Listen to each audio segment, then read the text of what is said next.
My name is Jason Groh. I'm the chairman of the Planning and Development Subcommittee of the City Council, and I'm going to open up our extended Planning and Development Subcommittee meeting on November 20th. And I'm going to turn quickly over to Council President Tony Gross. I'm going to call to order the meeting of the Committee of the Whole and turn it back over to the Committee of P&D, Jason There you Grove, go. All right. the chairman of P&D.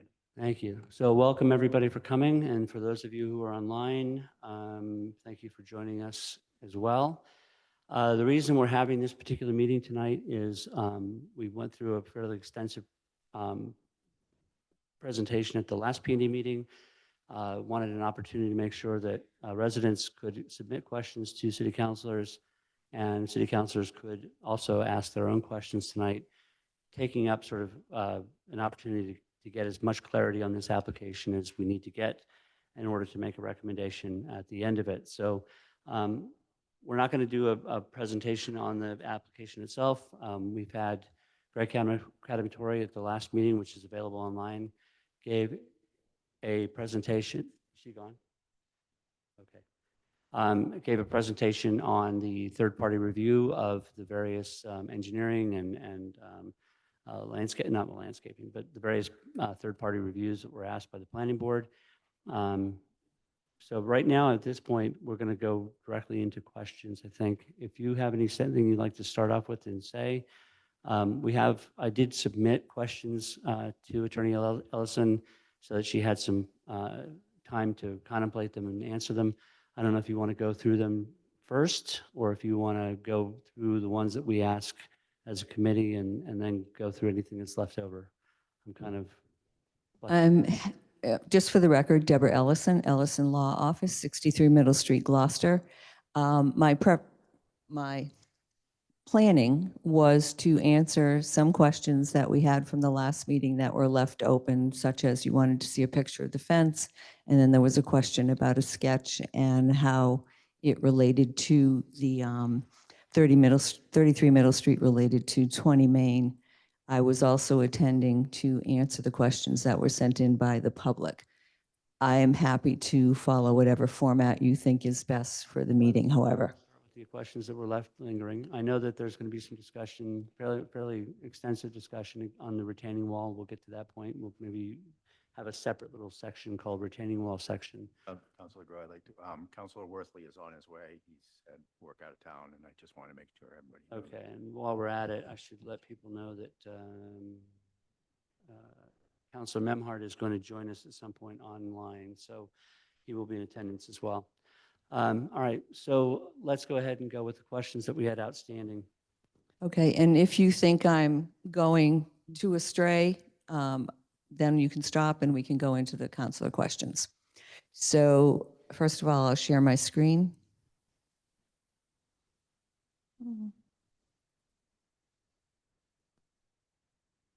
While you're doing that, I should just let people know for the record that once we finish tonight's P&D meeting, we will end with a motion and a recommendation one way or the other.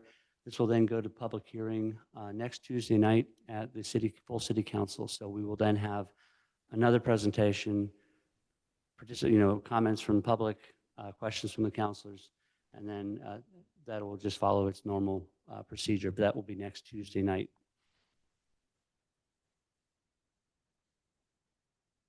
I apologize. For some reason, my screen had closed, so I needed to reopen that section.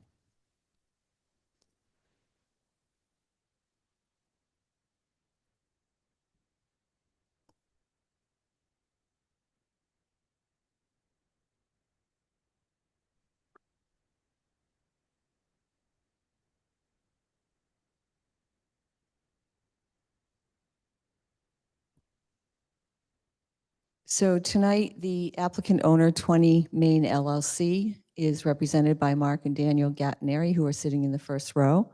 The architect is available in person, Mr. Dan DeLullo. Our other experts are available on Zoom, the surveyor, civil engineer, Hayes Engineering, structural engineer, Carmine Garasino, and traffic engineer, Dan Lasavita, on behalf of Vanessa Hangen.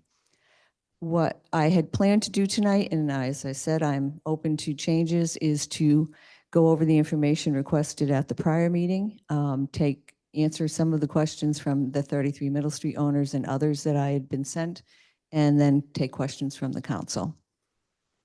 So the first issue had been, what is the fence going to look like? This is what we're proposing. We're certainly open to other suggestions. It would be a PVC fence, so it has the same nice look on both sides. The fence that's going to go up at the At- borderline of 33 Middle Street. And does it extend to 35 Middle Street as well? The fence, I don't believe, will go all the way over to 35, no. It'll go from the limits of the property line on the back wall. So I think it does go slightly beyond 33. Sorry, we're not going to have any commentary from the audience, so if you feel a need to shout out, you're welcome to do that outside. So the reason we weren't able to discuss this at the last meeting was that I wasn't able to get on the city's guest Wi-Fi. And so I didn't have this plan available to me. This plan has been in the application since we first filed with the city council. It shows 33 Middle Street, its relationship to 20 Main Street proposed. These are an overlay of the Blackburn, and this is 1 through 7 Main Street. So just explain the site.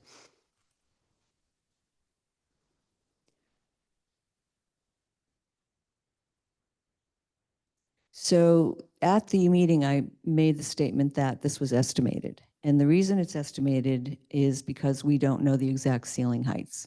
If we had gone into the building, we would have known the exact ceiling height. So that's the only reason it's estimated. We used a ceiling height of 8 feet 6 inches, which the architect felt was reasonable for a building of this age and style.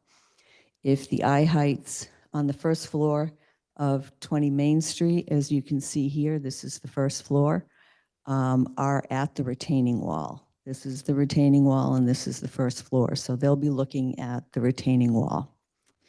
The 30 feet mark is right here, and that is height is allowed as of right.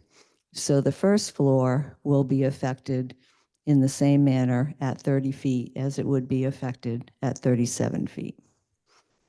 The 37-foot height is above the eye height on the second floor of 33 Middle Street. The 37-foot height is below the eye height and below the floor of the third floor of 33 Middle Street. The original height that had been proposed was 45 feet, and that would have been above the eye height on the third floor. So this has been brought down considerably from what was first requested. This also shows the relationship with Blackburn.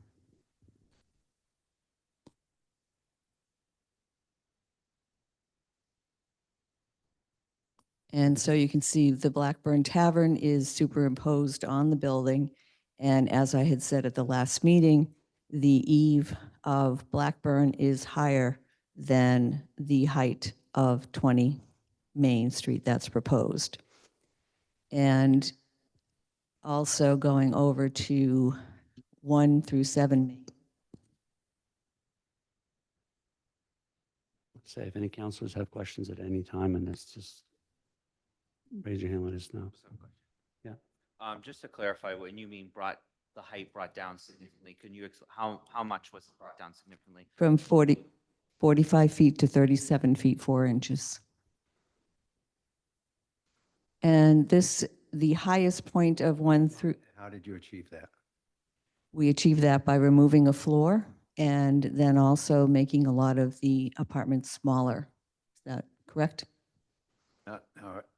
There was a couple of different elevations in the packet.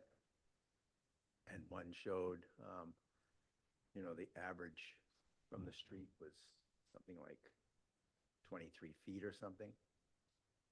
Another one showed 5 feet. Which is it? I'm not sure what you're referring to. I guess I'd need to know. From the sidewalk to the to the average elevation was 15 feet, and then to the top of the first floor was quite a bit higher than that. I can't recall exactly, but there was two different elevations in our packet.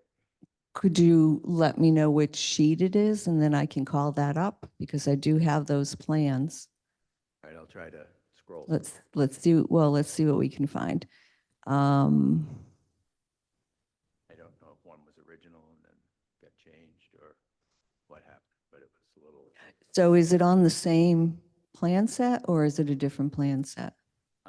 No, so what does, I can't read it. Oh. So this is the one.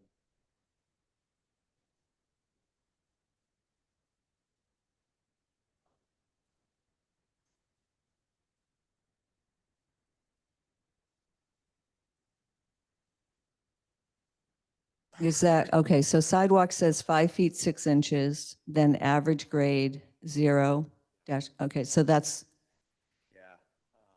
And then if you scroll up to the top, it had it like at 60, so yeah. So this is the elevation that you're proposing. The other one was another one that obviously got changed. so this might be what you're referring to. So the heights are measured Correct. under the zoning ordinance or above the average grade. So the height above the average grade is 37 feet 4 inches. The height measured from the sidewalk is 59 feet 4 inches and 61 feet 2 inches, measured from the sidewalk. But the zoning ordinance looks at the average grade, and that's the difference between what we have on the other plan. Correct. On the average grade on that one, Mhm. I don't, and then on the other one, you have, 0 is only 5 feet from the sidewalk. There's a conflict in those two. So you're saying there's a conflict between this sheet here? Yeah, the plans, yeah. That one says that it's 5.6 feet. And then, so 5 and 7 is. Okay.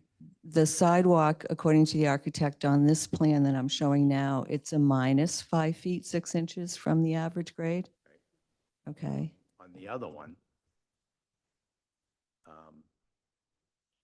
it showed it much higher. Sidewalk at 18 feet 9 inches, is that above? Negative 18 feet 9 inches. I don't think it's negative on this one, is it? Let me take a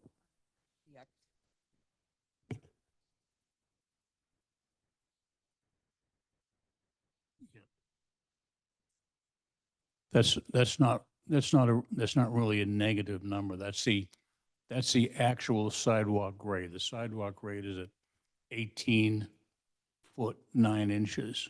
From what? It's above sea level. It's the topographic grade of the sidewalk. Oh, that's above sea level. Yes. Okay. So Yeah, that's a whole different, Yeah, it's the topographic grade. okay, got it. That answers that. Yes, thank you. Yep, on that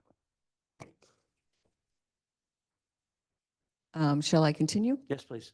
All right.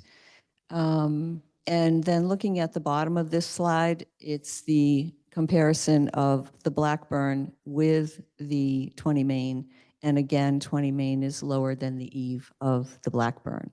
And I would suggest to you that it doesn't overshadow the Blackburn. We have been asked, oh, I'm sorry. Yes, go ahead. Sorry, when you say you suggest that it doesn't overshadow, can you elaborate why it doesn't overshadow and why you're coming up with that? I'm just curious. Well, first of all, there's quite a distance between the two buildings because you have the Tono parking lot and you also have a road between the two. And then we did do a shadow study, and my recollection of the study is that it doesn't overshadow Blackburn. That was done as a big request to the planning board, correct? They had a shadow study done. I don't know if they requested it or we just provided it. And now I'm prepared to go into the questions that were raised by the abutters and other members of the public, if you want me to do that. Okay. So We're going to go through them by person or, I gave you several. compilation, right? So we've been asked a lot of these questions many times before this same committee. And so rather than answer them point by point, I've compiled them into topics. If there And then I'll needs try. any clarification, we can ask follow-up. Yes, absolutely. So the first issue, so I'm addressing those issues that, first of all, haven't been asked before or that I think needs clarification. So the first issue has to do with the height of the Main Street buildings. And I'm not going to go tit for tat with what was stated by Mr. Johnson as far as the heights go, but I do stand by my statements that the buildings I chose are a representative sample of the buildings on Main Street, and that the proposed building is consistent with those heights. The planning director, who is probably most familiar with Main Street from a planning perspective, stated at your last meeting that the average height along Main Street is between 40 and 45 feet, and many are much taller at 50 feet. He stated that the 37 feet 4 inches is on the shorter side, and it is modestly above your 35-foot jurisdiction. But you don't have to take my word for it. You don't have to take Mr. Catamatoria's word for it or Mr. Johnson's word for it. You obviously can walk up and down Main Street yourselves, and many of you may have already done that, and look at what the heights are and how they relate to one another. One thing I can say is that most of the buildings on Main Street are higher than the 30-foot allowed height, and therefore relief would be needed if they made any changes in use or they were built today. And with regard to 44 Main Street, which was a building that Mr. Johnson referred to as a good yardstick compare other buildings, it's 34 feet at its facade and 46 feet at its peak. It would need relief from this council if it were built today, or as I said, if it changed use. And it would in fact need much more relief than the applicant is asking for tonight. I also want to point out that there isn't any requirement in 3.1.6 subsection B that asks you to consider the gross area of the proposed structure when you're considering height. That's not an element. That's part of that requirement. So with regard to the retaining wall and the engineering study, first of all, I want to address the issue of the size of the building vis-a-vis the retaining wall. Mr. Johnson continues to refer to old plans that have been revised. And I want to be crystal clear that none of the retaining wall or the jet out of the retaining wall touched the building. And it's irrelevant why the earlier plan showed that. Could have been the applicant changed their mind, could have been they made a mistake, could have been a lot of reasons. But the plans that have been filed with you and are before you tonight for determination do not show the building touching the retaining wall. And if you are approve those plans, that is what the applicant has to do, period. The structural engineer's findings are based on the fact that the building will not touch the wall.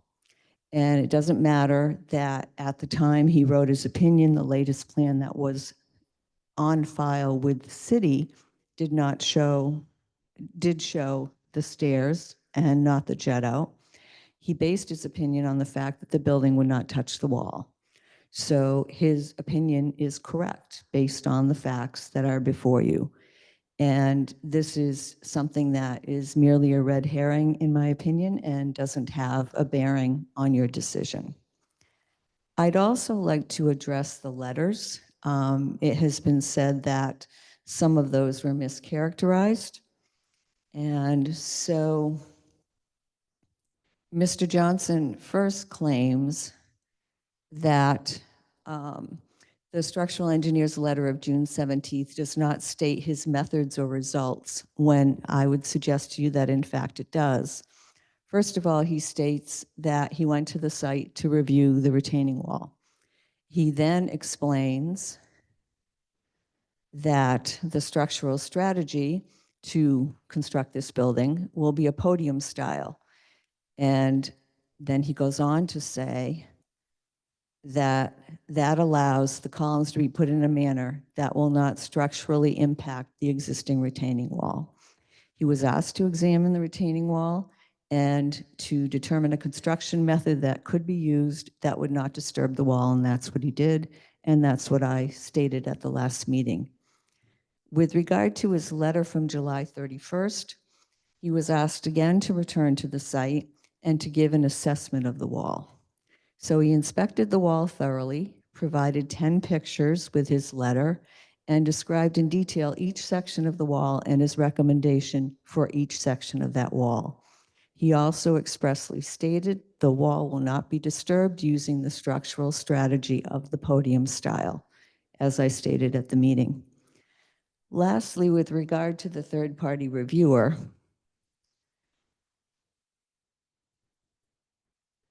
this is a segment from their letter where they said they reviewed the following relevant materials were provided by the developer through the city for this review. The following relevant materials.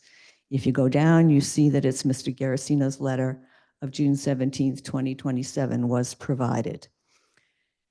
In their 14-page letter, nowhere did the third-party reviewer recommend any further structural review, nor did the city engineer. Peer review letter was extremely detailed. They were very thorough with regard to all aspects of the project. And if Weston and Sampson thought that further structural review of the wall was required, they would have said so, and they did not. I'm going to hold you there for just a second. We have Greg Cadamitore is online to be available for any questions that we might have. I just want to ask Greg if you can hop on real quick. Do you have any, based on all of the third-party review and the engineering reports that you got from on the retaining wall, are there any lingering concerns that you have regarding the wall itself? Well, again, I think, sorry, Greg Cadamitore, Planning Director. This is something that I would say is a little bit additional that was outlined in the scope for the peer review because of the concerns that have been raised. There are standards that need to be met. Major projects need to follow all of the requirements that are typically outlined in a subdivision. So from the perspective of grading and drainage, utility design, those types of things, this scope also included an element of constructability because of that concern related to the wall. Being provided with, again, two assessments from a stamped structural engineer and with the design of the foundation in particular, where it is kind of cantilevered in the back. The main elements of support are some distance from the wall. I can only kind of repeat what was found by Weston and Sampson. They did not have any particular concerns based on those two elements being in tandem. A wall in good condition by report, and also a design that accommodated that concern of disturbing the wall. And we're also aware that obviously the project has a not only a requirement to maintain it, but every interest to maintain it, because if there were any kind of failure or any impact to the wall, it would impact the project itself. So I mean, again, we rely on engineers to provide their designs. We look at them for compliance. When it comes to the construction itself, again, there'll be another round of review when there's final designs that are submitted to the building inspector. So at the point of, is this something that can be constructed adjacent to a retaining wall? I think the finding of Weston and Sampson was they did not see anything, out of the ordinary or that wasn't addressed by the preliminary design plans that have been provided. And just to touch on the very sort of last part of what you were saying, if the building commissioner finds any, or the city engineer finds any concerns at the point of the final designs have been submitted, and you're at the at the point of building construction, they can raise those concerns at that point and have them addressed, yes? Yeah, there's several reviews that would occur at that point.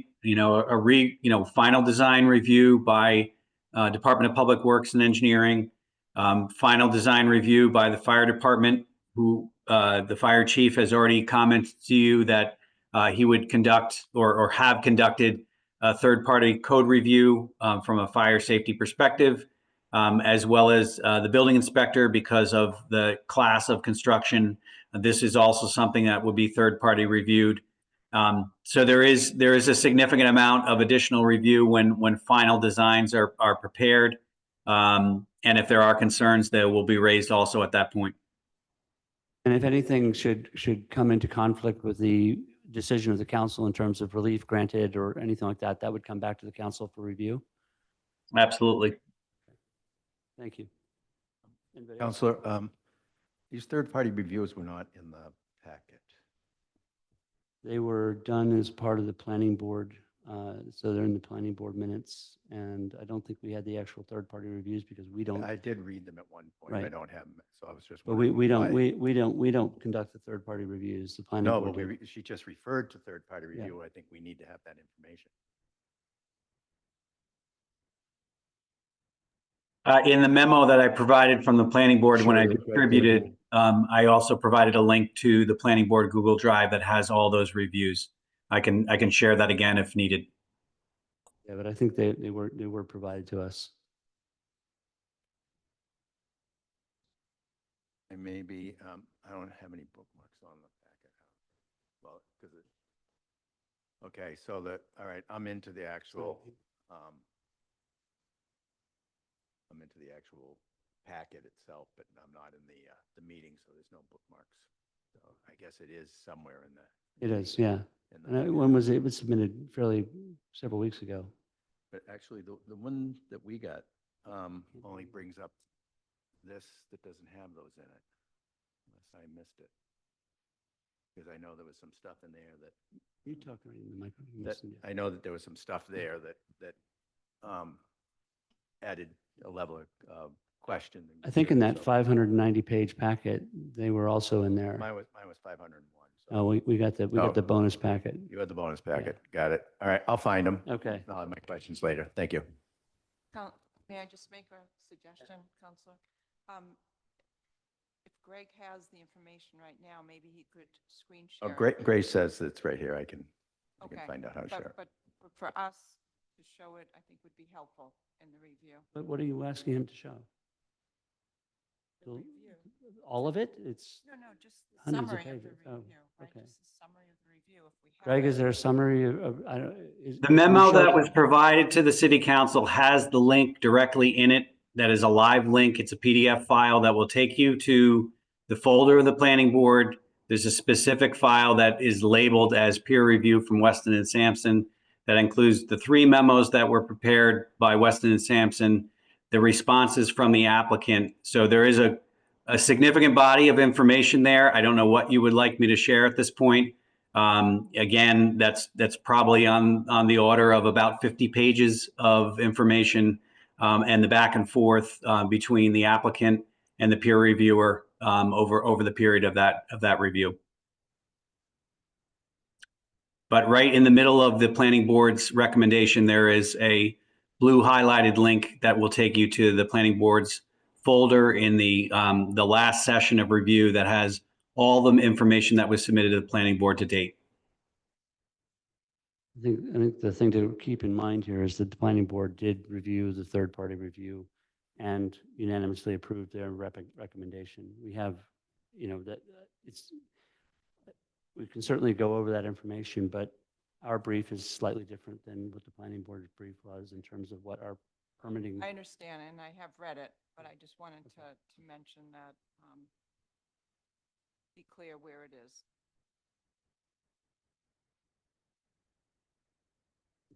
Okay. Marjorie? I have a couple of retaining wall questions, but if you're not done with your portion of the retaining wall. Shall we go let into me know. retaining wall mode for the moment? I have one other thing about the retaining wall that I think might be helpful that I'd show before we go into specific questions, and I'll ask the architect. Um, One of the things we have talked about is the zone of influence or area of influence. And I didn't understand exactly how it worked either. There seems to be an impression that you cannot excavate at all directly near the wall, but in fact, the zone of influence begins under the ground. So you can actually excavate near the wall as long as you don't go all the way down to the zone of influence. So the architect has nicely done a sketch for us that I will ask him to explain to you. And just for the, can you introduce yourself? I don't think we did that yet. Oh, yeah, Dan DeLulo, 16 Crystal Street, Melrose, Mass. The question has come up about the zone of influence or area of influence in front of the retaining wall, the business end of the wall. In this particular case, we've got a wall that's about 15 feet high, some places a little bit higher, with the grade at the bottom of the wall being the heavy dark line on the right-hand side. The zone of influence actually begins at the bottom of the retaining wall, which is somewhere below grade. We don't know where that is right now. It could be somewhere between 12 inches and 3 feet. We don't know where that is. But the zone of influence starts at the bottom of the wall and continues on a 2 horizontal and 1 vertical slope down to the frost line.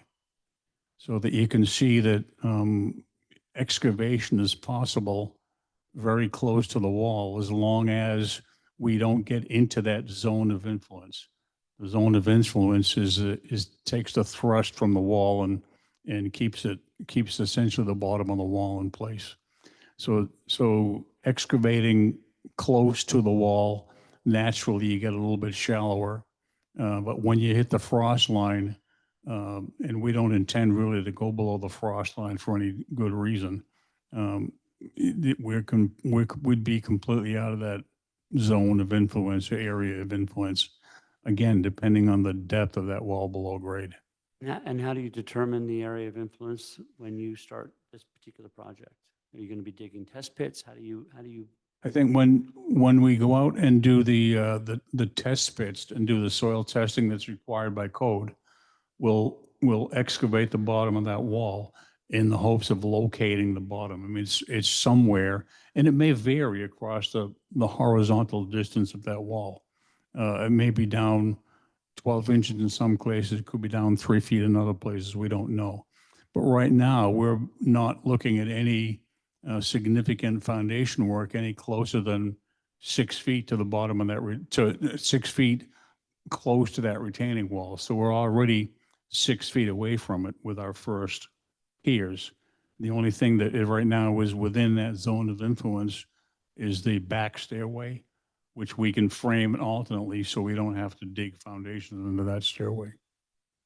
okay. Ellen, you have, Marcia, you also had questions, so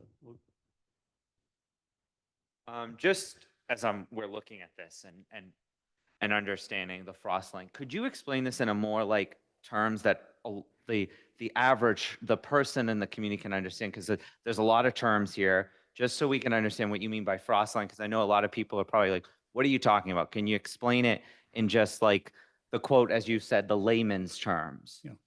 Yeah, frost line is the area below which the ground isn't going to freeze. And in Massachusetts, up in this area of Massachusetts, that frost line is 4 feet below grade. So whatever we do, whatever foundations we pour, they have to be a minimum of 4 feet below grade. But we don't anticipate going any lower than that because we're assuming that site is original glacial till, which is a very hard, significant thing to bear on. So we'll be going down 4 feet. We may have some utilities going down more than 4 feet, but they're significantly away from the wall. They're 10, 20, 30 feet away from the wall, which won't influence the wall whatsoever. So from that frost line, which is down 4 feet below the finished grade, we can excavate safely as long as we stay out of that area of influence, that dash line that's below the retaining wall. And again, we won't know where that is exactly until we start doing our site investigation out there. Marjorie? Um, In regard to the retaining wall in the future, do you have a plan in place yet, or do you plan to have a plan in place that will be ongoing inspections of this wall, say, every year, every 2 years, 5 years, 10 years, or whatever, to monitor the integrity of the wall? The structural engineer is on the call, but we did have conversations with regard to the maintenance because that was a question that people had. And we can certainly have him answer directly, but he recommends a survey of the wall, visual inspection every 3 years. And next question, kind of related to that. Your engineer said that he's confident with his 35 years of experience. He described it that maintenance of the wall is possible, and I'll take him at his word for that. But he also said, and I quote, "Replacing the wall would be a tough task," end quote. So what is the plan if at any point in time we have some sort of natural disaster or shift in whatever? Who knows? Nobody seems to know how old this wall is. So you can't definitively say that it's going to last for another 100 years. So do you have a plan in place that if it needed to significant repair or to be replaced, how that would be done? And I would suggest to you that there is no evidence before this committee that that's the case, that it will ever have to be replaced. And I could bring the structural engineer on to discuss what he believes the integrity of the wall is and how it will withstand over the next 100 years. Should I bring him on to go through? I wanted to go through some of his expertise also with regard to maintenance and his. I mean, I understand what you're saying, but there's a lot of assumption that wall is going to, the integrity of that wall is going to remain intact, but we don't really know. Actually, it's not assumption. It's the opinion of the structural engineer based on his many years of experience and the many projects that he has reviewed. So if I can just go through that, I think that might be helpful. Hold on one second. Frank, did you want to? Yeah, you said that you'll be excavating for a sample. How wide is this sample? Is it using is it like a foot to dig down there? Is it 2 feet, 3? How big is the sample size to find the area of influence or whatever? I don't know how wide is it? Like how much you're talking about? When we go out and do the site investigation as required by code, we'll do some test borings, which are, it's a hole, maybe 8-10 inches in diameter, straight down. And we may do a couple. In fact, we did do a couple of test pits as required, that were required to do the subsoil investigation for the drainage system. And we found very good soil there. But when we excavate close to the wall, at the wall, to find out where the bottom of that wall is, I don't imagine we'll be digging anything any more than 12 inches wide. Thank you. All right, Tony, you had a question? Yeah, there is, I know that there's years of experience that look at it, and I can look at it and say that wall appears to be stable. But I don't see, and what we have in third-party review is only what's done, is not the third-party reviews in our packet. It's actually from Hayes, and we do have the traffic one. The traffic one third-party review is in here, but the Weston and Sampsons are not in our packet. But has there been any investigation to find out what footing this wall is on? Because that's very important to know before it gets, that's just a very important thing to know. And I've read nothing that indicates that it's anything but visual investigation. So I think that that's something that is absolutely kind of imperative. And again, we can ask the structural engineer, but the reason to do any investigation of where the bottom of the wall is to determine the zone of influence or the area of influence. There's no reason to examine it to determine whether or not it is stable, as far as I understand, but we can certainly have him address that. Why don't you bring him on and we can, Yeah, and I think that, that's an opinion, I think, more than anything. So thank you. First of all, the engineer is Carmine Garasino. And Carmine, if you could raise your hand so they can bring you in. What I'd like to speak to with regard to that's just an opinion, looking at someone's professional experience and relying on their opinion is something that is done very customarily, is done in courts of law. Once someone is determined to be an expert by a judge, then the court and the judge rely on those opinions. The same thing with regard to the expert testimony that you've been given here or you will be given. He's a licensed professional. He doesn't give his opinion lightly. It goes to his name, his reputation, and his license. So anyone who is asked as a professional to give their opinion doesn't do that on a whim. And giving your opinion, they put all of their years of experience behind that. So is Mr. Garasino on by any chance? Good evening, Deborah. Good evening. Thank you very much. So I'd just like to start a little bit with your expertise.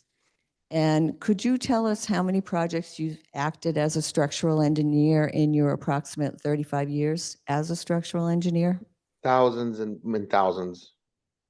And are those mainly in Massachusetts or are they beyond? Mostly in New England, but mainly in Massachusetts. Okay. And how many new and existing retaining walls have you examined or overseen over your career? Hundreds. And how many of those retaining walls are similar construction to the wall at 20 Main Street? 40, 50, about. Okay. And is your license in good standing? Yes, indeed. And in your business, how common is it to work on projects that are close to a wall or in tight urban quarters like we have here? Very common. And what cities do you work in typically where you find this sort of arrangement? Peabody, Saugus, a lot of hills in Saugus, Wakefield, Gloucester, obviously. let's get on to the specifics of our particular situation here. so Okay. we're not going too far down the road.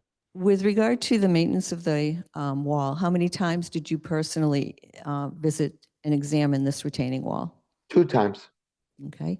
And did you specifically examine the condition of the wall and make certain recommendations in your July 31st, 2024 letter to the applicant? Yes, I did. And what were your recommendations? I said to fill in some localized voids that I noted. Fill in voids between the large cantilevered stones, which is perpendicular wall and it's a little lower, and remove and replace the small concrete wall that was kind of failed up in the upper left when your back is to Main Street. It's up higher, supporting only about 3-4 feet of retainage at the top. Okay. Other than the small concrete wall, did you observe any defects in the granite wall that would impair the structural integrity of that wall? No, I did not. And if the applicant acts on your recommendations in the July 31st letter, are there any other repair or maintenance that you would recommend at this time? No. And with the type of construction that was utilized in constructing this wall, how often do you expect maintenance to be needed? Very rarely. Did you find any evidence of an imminent catastrophic failure of the wall? No, I did not. And in your examination, did you see any evidence pointing to a future catastrophic failure of the wall? No. And in your expert opinion, how likely do you think it is that the wall will have a catastrophic failure in the future? 0%. 0%. And what type of monitor? I mean, I still have a chance of winning the lottery. It's not 0. I But mean, it- may I?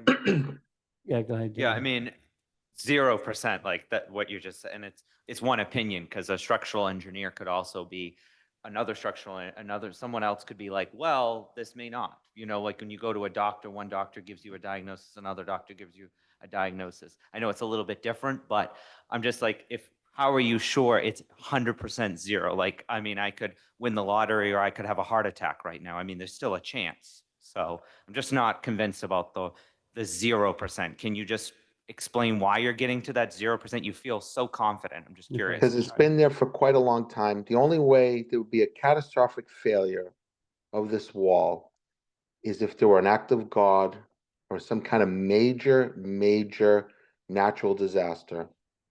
Or if there's an engineering misjudgment, if someone were to build a building on the upslope on top behind the wall and puts additional surcharge pressure behind the wall, yeah, you could fail the wall, and that would be by human error. Other than that, I do not see the wall failing Okay. if it's Mark? undisturbed. In natural disasters, to me, no one can engineer for natural disasters.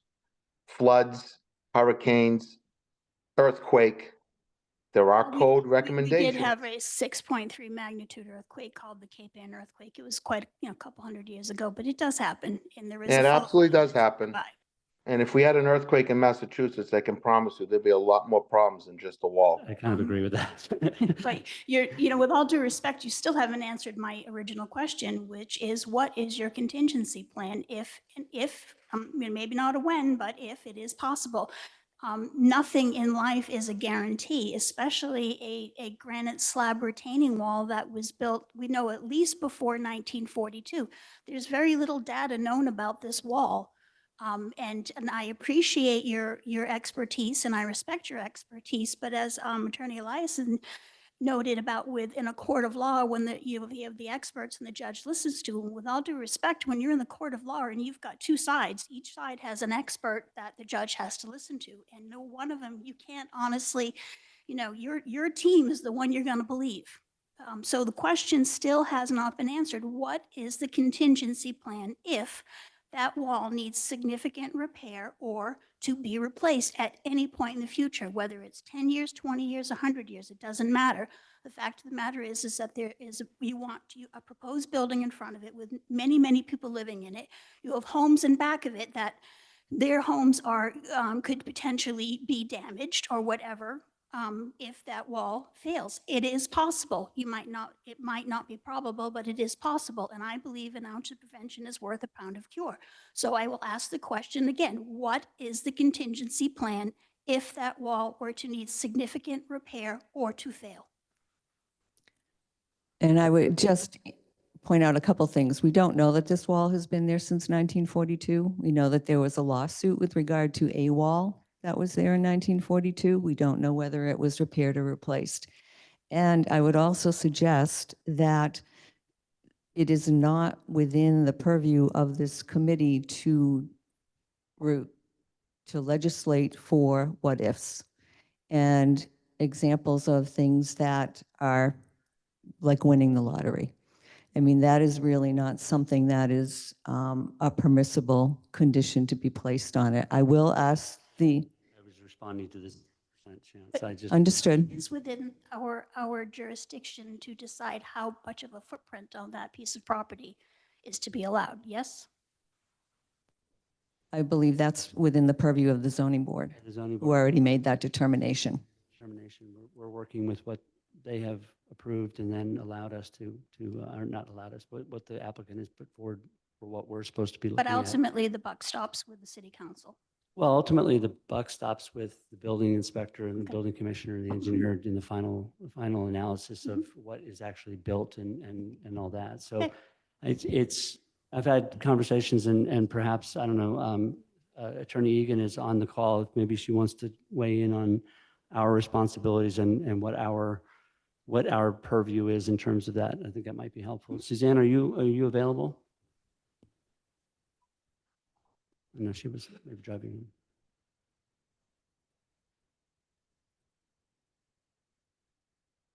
Suzanne, are you on the call? Yes, I am. Thank you.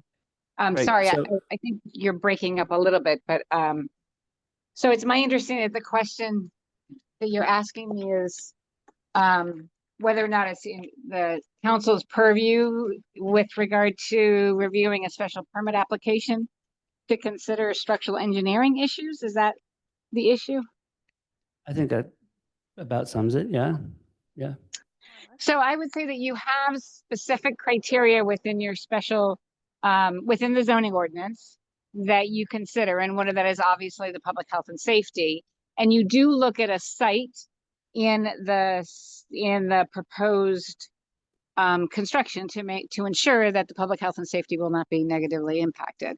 And what you do in that aspect is exactly what you've done in this situation, is you have the applicant submit their experts in the field, and then we rely on our third-party experts to provide us with opinions that are consistent with standard engineering concerns and designs.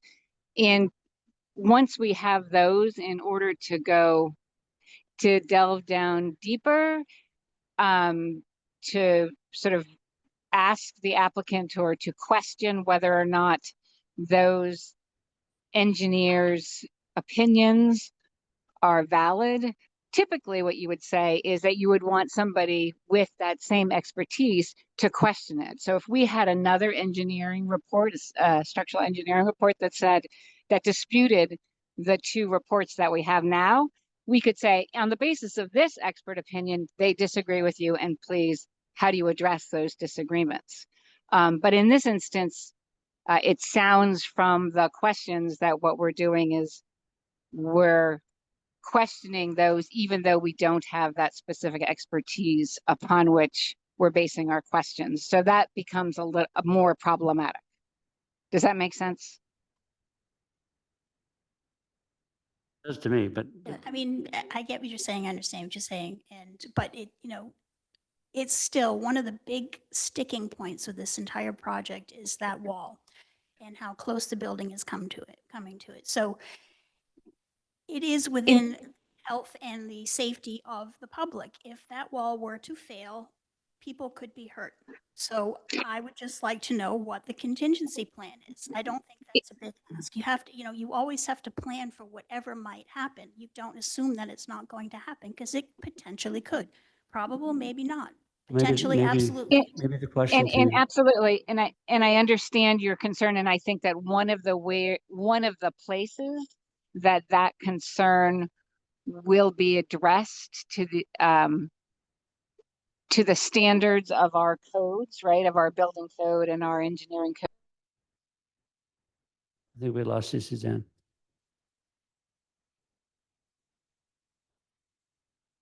Suzanne, I think we lost you. I think she's on her way home. Suzanne? There she is. Okay. Nope, still nothing.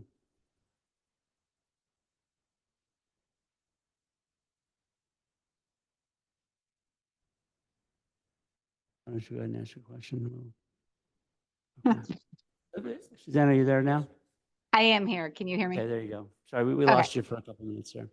Oh, sorry about that. So what I was saying is that we have this project will also, or the building, right, will also be reviewed by, as you had stated earlier, the building inspector and any code compliance that deals with those engineering standards also. So I think that this is one step, but there is a second and maybe even a third step for the building to be reviewed with regard to the structural integrity of it, or the constructability of it, as I guess. Okay. So Dylan? Yeah, can you hear me, Solicitor Egan? Yes, I can. How are you? Good evening. Good Just so like the public understands and the folks in the audience and the folks at home, like where specifically in the GZO we're approving, are we looking at 1.8.3 standards to be applied? Is that where what we as the council would be looking to as we will be considering this? Is that correct? If that question makes sense, I just want to Yes, yep, that's the standards, and also 5.7 also has your sort of deals with the major project applications also. But it's typically 1.8.3. You We're have looking those at neighborhood like, considered. okay, thank you so much. Yep. Val, you had a question? May I ask a question of the solicitor? Sure. Whether or not there's a specific reference in either 1.8.3 or 5.7 that addresses structural conditions on the site. I think that she's referring to the health and safety and welfare of the neighborhood. So no specifics, but just the general Engineering, requirement. that's correct, yeah. Val, you had a question? So I have a question that Sorry, go ahead. came up when I was speaking with the owners of 33 Middle Street. And the question is regarding kind of the slope of the wall, because the slope, and I'm looking at a picture right now, it's rather almost at points kind of coming up this way instead of that way, so it's just a little bit less either straight or leaning into the hill. Is there a problem with that, or is that normal? And my second question is, what is the backup plan if we did see that there were some issues where it wasn't holding up as hoped? Could you review again how you would get equipment into that tiny area and initiate repairs to that without damaging or the issues with public safety? So I would ask Mr. Garasino to address the issue of the sloping of the wall and whether or not that is a problem or dangerous in his opinion. Can you add to that, just in the same context, is how he would, as a structural engineer, approach the prospect of having to replace that wall if necessary? As is, yeah, with the building there, as if, 5-10 years down the road, they had to replace it. How would they go about doing that? Because they might have to. I mean, it says not zero chance. Okay. Mr. Garasino, could you address the sloping issue first, please? So the sloping of the wall is actually the proper way to build a wall. It's called a batter, that you actually want to lean back into the slope where you're retaining the soil. It actually gives the wall a little bit more strength, and it's a very common practice to batter a retaining wall, especially a stone gravity wall that is built as the one we see behind 20 Main Street. And I think what they're saying is that there are some points where it looks like it is not leaning into the hill. Did you observe anything like that? That is not leaning in. I don't recall, but I can tell you this. I didn't see any parts of the wall leaning out, at least into our side of the property. So if it's not leaning back, it was certainly level and plumb and not leaning into our property. So that's what makes me feel that the wall's behaving as intended and the way it should for the next, I don't know how many years.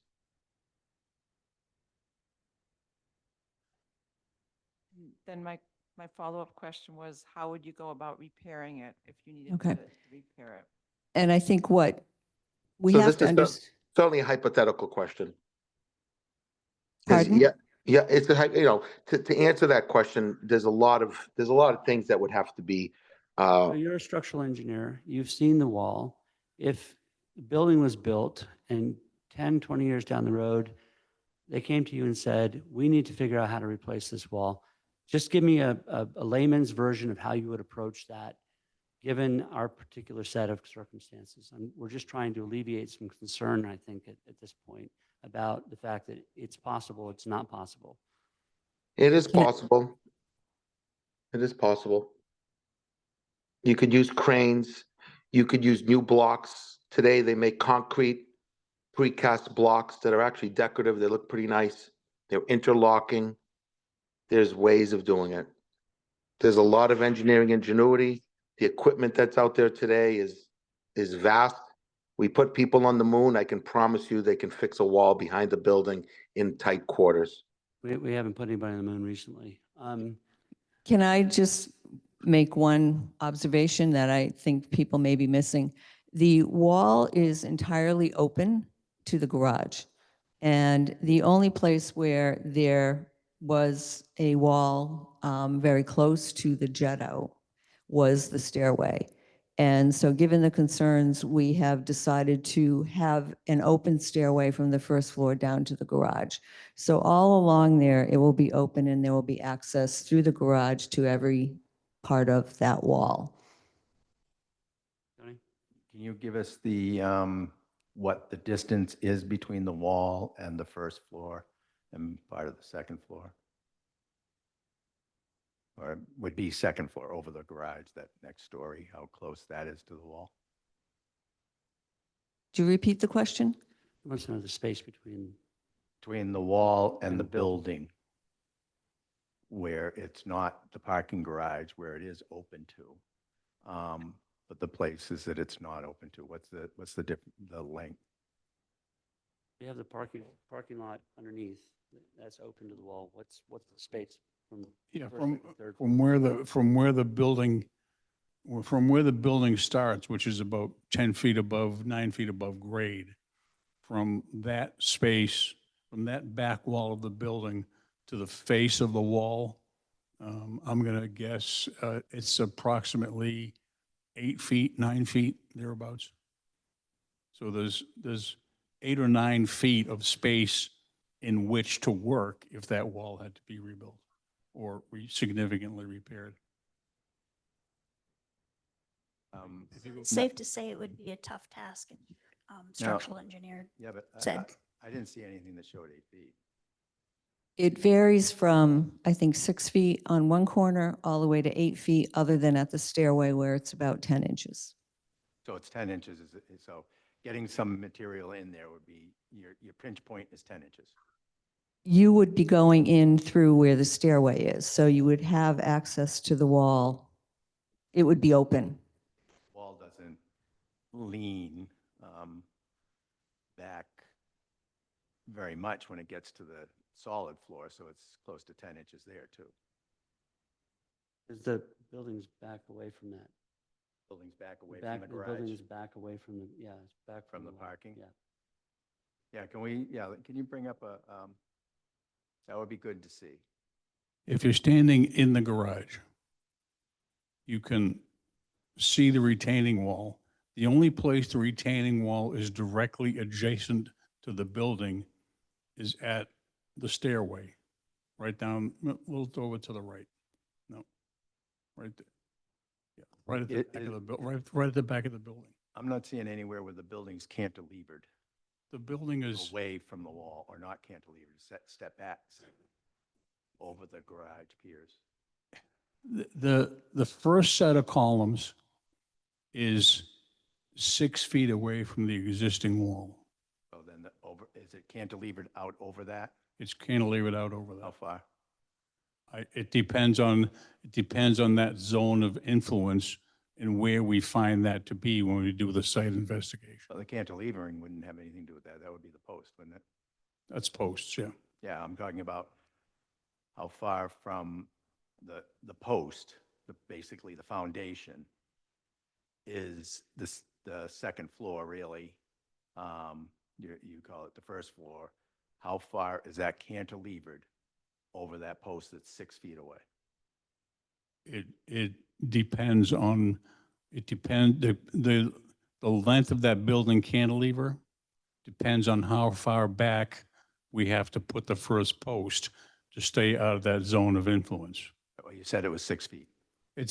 We have it on the plane right now at 6 feet. It could be 7 feet, it could be 8 feet. I mean, The talking, building would get shorter. no, the cantilever would get longer. Cantilever get, so that's what I'm asking is, You want what to know is the where's the length wall? of, We haven't done the structure of the building yet, but I've done many jobs with Carmine, Mr. Guaracino, and we've cantilevered buildings 20 feet out of a column. oh, I'm not debating the structural integrity of a cantilever. What I am asking is how far away is the back wall, the solid back wall, from the closest point, the pinch point of the wall? at the stairway, it's 10 inches, increasing to about 14 inches. The building, the actual building itself, where it cantilevers out, is, I'm going to say, anywhere from 6 feet to 10 feet away from the high retaining wall. Right, that's the post. What? No, that's the back wall of the building. That's the back wall of the building? Yes. What you've got here does not show, how far apart are your posts? If you look at this plan that I have up, this is the building, the dotted lines, and this is the retaining wall. So maybe we're not understanding the question, but I think the question is how far away from the retaining wall is the building? Is that correct? At Okay. the nearest, at the closest pinch point. We're talking about, now, some of my, yeah, I understand. But I'm coming from a standpoint of being in construction and being in where sometimes engineers and architects don't take into consideration what needs to be maintained after they're done with the site. Same thing with mechanics, building of different, engines today, or, the engineers just don't think about how you get to things. You have to take out, now you have to take out, the whole inside of your fender to change a headlight. So none of that stuff is taken into consideration. So what I'm really asking is, how do we take into consideration a possible future repair for this wall? And yes, there's cranes, yes, there's lots of things. How far is the property line from the wall? I'm just trying to get these questions answered. I'm not trying to pick on anybody. The property line is right along the wall, the top of the wall. So repair to the wall will absolutely, come in there with cranes, remove, that's absolutely going to affect that. So I just want to know how the repair, yes, we can do it. Money can buy anything. They can helicopter the things in, but I'm just trying to figure a common sense way of thinking about a future repair. If there's a gas explosion in the street, if the vibration of putting the building in doesn't necessarily affect it immediately, but even just the vibration of the asphalt when the rollers go over it and they vibrate, that causes some issues. So it's just trying to figure out in the future, if we're going to be tasked with approving this in the future, if something happens, And there's a way to fix it. so I think we need to look at this logically. First of all, the structural engineer has said that it's very unlikely that that's going to happen. So what you are going to likely have to do is minor repairs, replace a few of the rocks like he suggested, the smaller rocks that are in the crevices, maybe do some mortaring if you think that that's necessary. All of those things can be done by hand, and they can be done because you can get through the garage, which is open, directly to the wall. It doesn't require machinery. If you get to a situation where you have to do more difficult repairs, then yes, of course it's going to be challenging. But those are very unlikely situations. And we don't plan and we don't engineer for the what ifs. And there's no requirement that we plan for the what ifs. The engineer has said that there is a way to do that with equipment. It's highly unlikely that you're ever going to have to do that.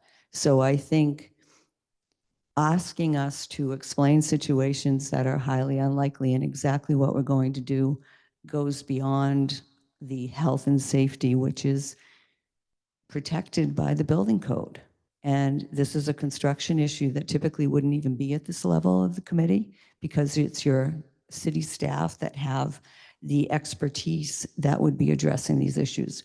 We went ahead and hired a structural engineer to look at the retaining wall because questions have been raised.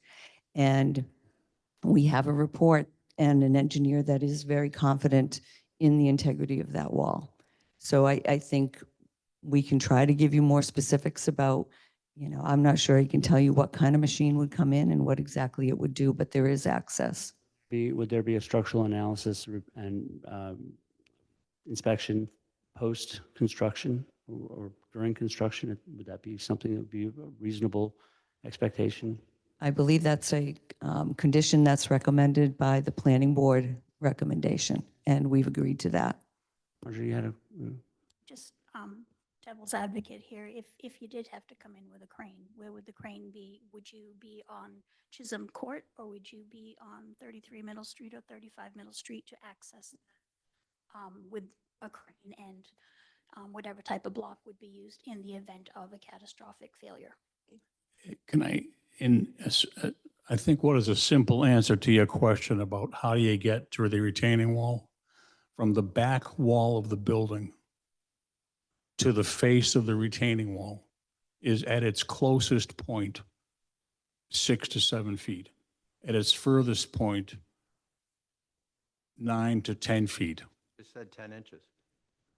Other than the stairway wall, which we will probably remove to keep access to that wall. Isn't The this stairway, that stairway is only 8 feet wide. in this picture, isn't it inside the garage? It is. So it's not an appendage that sticks out. It's level with the whole wall. So the stairway really is only, But the rest of that wall that you see on either side of the stairway doesn't start until it's 9 feet up in the air. So I have full access to that wall. And I have full access to that wall beyond there and up. If you go to the site, and I'll meet you there if you like, yeah. I'll show you where the back wall of the See building any is. wall that, other than, on the left-hand side facing it where it tapers off and you've got that brick wall and there's that concrete wall that's up on Right. top. I think it is a good point at some point to get back to what the council's purview is in this particular situation, though. I mean, to be fair to the applicant, they've had an expert look at it. They've had a peer review expert look at it. I don't think, I don't think any of us are I don't think experts we've at gotten the this. peer review on this structural. Is Greg, it- can you is it- find the peer review, please, on this?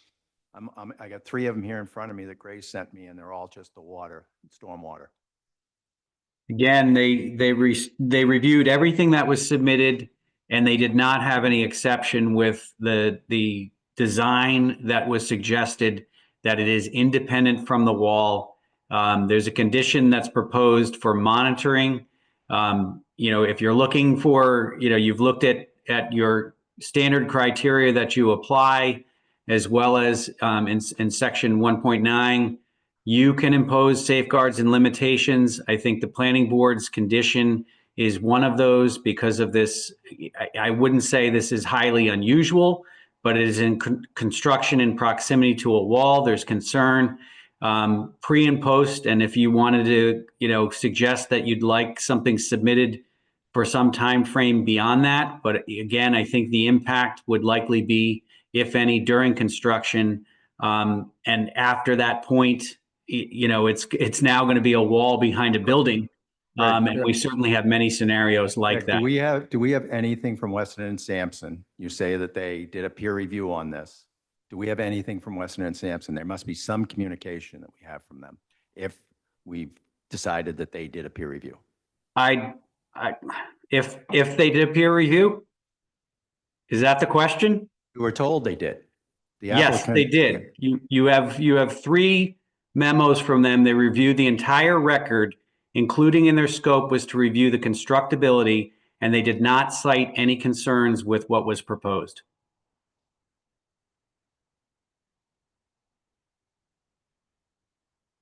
Greg just answered your question. I mean, If you're asking if they've done an sent it to- we independent don't have review it. of the, if you're asking if they've done an independent review of the wall, they did not do that. That is not something that we do. We have engineers review the work that's proposed from another engineer, and they look at means and methods of whether it's appropriate as to what they've been proposing. They did not find any exception with what they proposed. Greg, do we have access to that report? Yes, all 3 peer review reports are in the folder that is identified in the middle of the planning board recommendation, and it goes through by topic. And constructability was one of the issues that they were scoped to review. They don't have any specific findings because they didn't have any.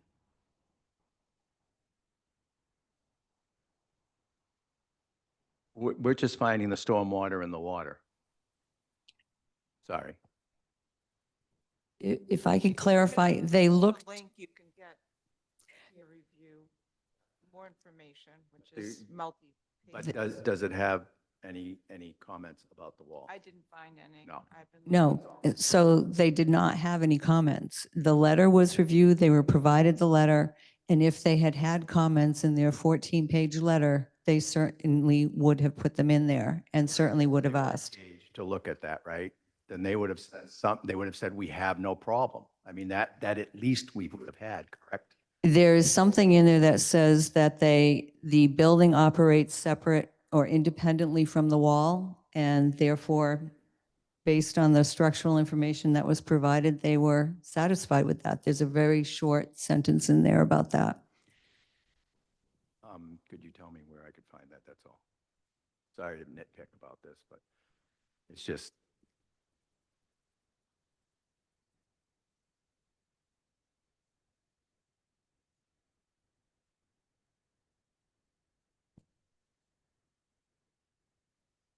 finally found it.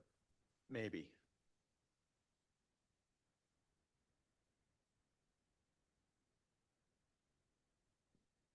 Well, why don't you, so we don't get off topic, let's just finish this up.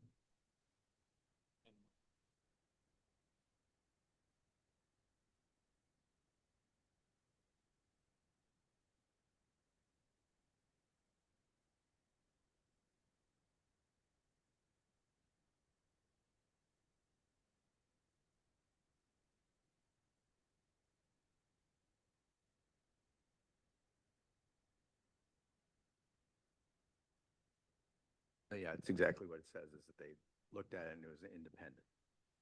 They didn't do any, that was basically the criteria they looked at. And that was, they were done saying that it's independent of the wall, it's not connected.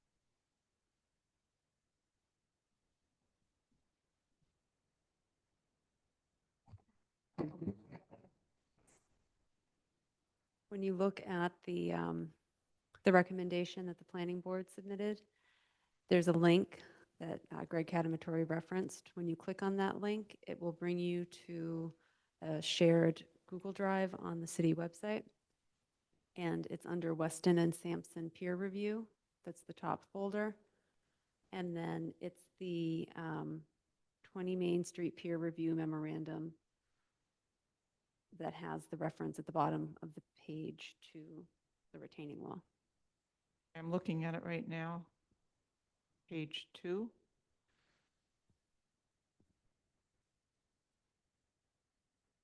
I'll find it for you, Counselor. On page 14.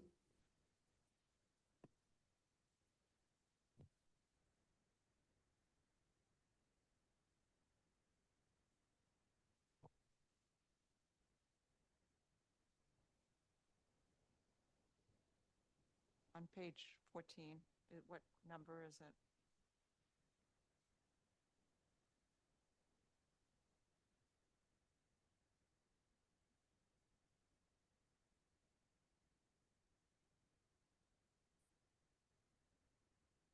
In the final paragraph on page 14.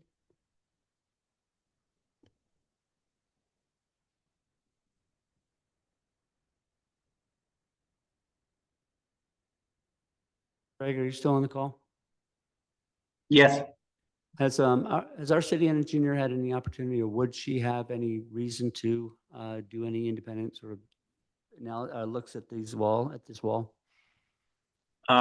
The memo I think you have in, well, at least it went to the planning board. I'm not sure if it also went to the council as a communication from the Department of Public Works or Engineering Division of Public Works.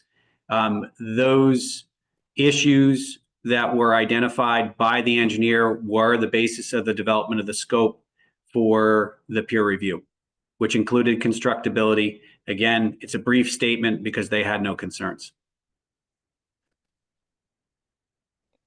For the chair, may I just ask something? So I thought I was on all these documents and I'm not seeing what Grace just read. So is it possible for her just to screen share it? Because we've now spent about 45 minutes on this And it might be helpful that at least we could see exactly what you're talking about where it wasn't in the packet. Is that possible for you to do, Madam Clerk?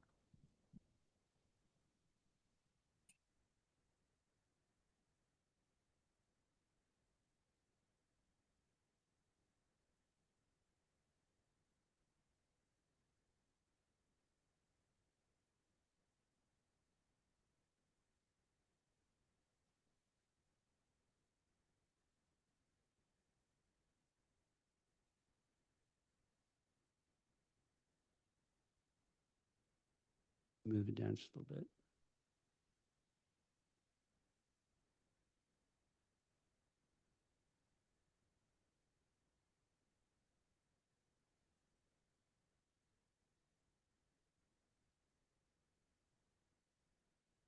Somebody just read that so the public can I'm hear going what to, we're I'm reading. just finding where it needs to go to because there's partly in here about parking. In addition, there are city requirements under separate regulations not referenced as part of the Weston and Sampson review scope to provide several electric car charging, excuse me.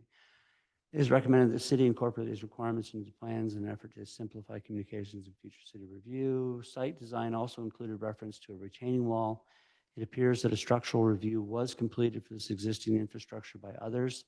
The wall is independent of the proposed development building and not included in the site design review. The previous completed structural analysis determined condition and was assumed to include relevant recommendations. So they're basically, my read of this is that Weston and Sampson accepted the review of the structural engineer that reviewed your wall. Would that be, Greg, would you agree with that? Yes, I would agree with that. They, again, they are focused most of their comments around site-related issues because they are independent of the wall and the structural engineering that was provided. They had no comment with that with respect to if there has been an assessment that the condition of it is adequate, along with, I believe, the planning board's recommendation to monitor it additionally. And it's, again, the foundation design is independent of the wall. There's no attempt to basically have any activity to integrate the wall in any way. So that's their conclusion. Are we ready to move on from this or no? You have it, Dylan? You have it? You can do your Sorry. microphone. Apologize. I have a question, but I was wondering, I sent the clerk a photo. If you could pull that up, that would be much appreciated. Sorry, I was like gonna ask you before, but I didn't want to like go during. So, no worries. So this photo here, if looking at it, this has been shared by a constituent, and the constituent has some concerns here about the possible access to the retaining wall at the rear of 20 Main to maintain. Looking at, this is the question that she posed, is looking at the stakes that you see here, put there as placeholders for the proposed wall structure, does the distance between them and the retaining wall is 10 inches to a few feet? Looking at this, her question here is, how is it humanly possible to maintain the retaining wall in the future with that level of proximity? It will be open. The stairway at that point will be open to the wall. So the repairs could be done from inside the stairway. We're going to eliminate that wall along, I mean, those two stakes are about 8 feet apart. So that is the only section of that wall which is not accessible with that stairway wall. We're going to eliminate that back stairway wall so that that piece of wall is fully accessible. It'll be an open stair. And how so it's going to be an open stairway. What is the stability before doing that? Do you know that it's stable enough to do this open stairway that you're talking about? Well, the architect can address it, but we've all been to many parking garages and apartment buildings that have open stairways. So yes, I believe it will be structurally sound. It will be open only at the garage level from the garage level up where there is no wall, the stairway is enclosed.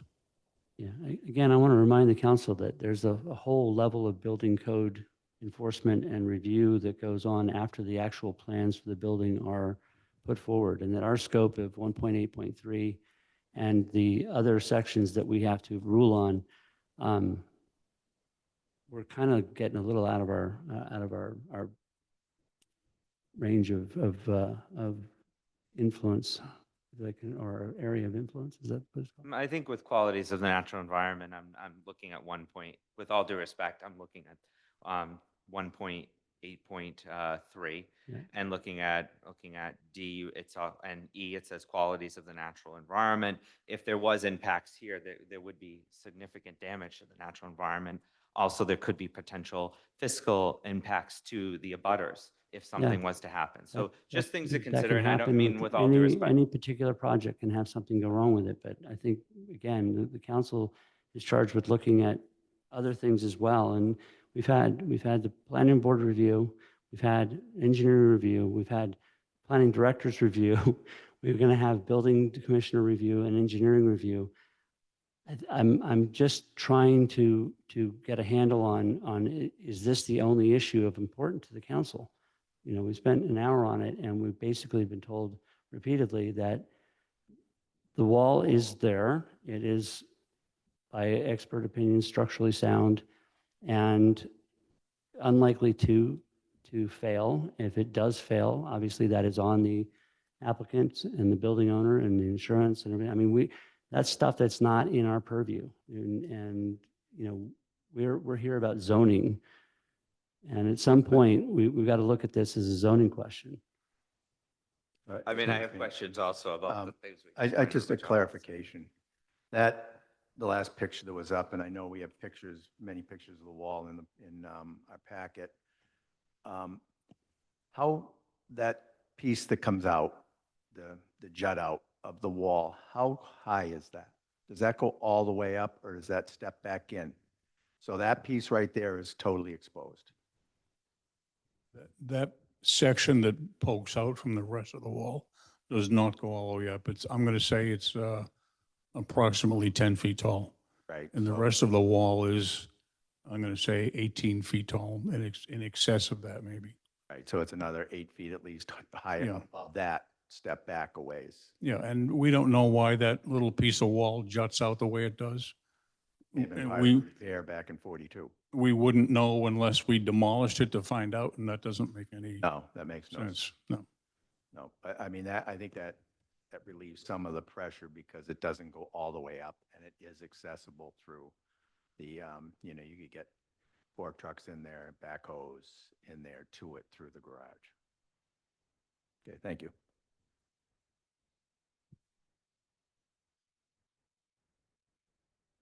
Any other questions on the wall? Welcome, Councilor Worthley. No, I was listening for every word of the hearing, but I just couldn't get here sooner. All right, Thank you. okay. Anything else on the wall? If I may. Councilor Worthley. Thank you. So first, thank you for appearing before us.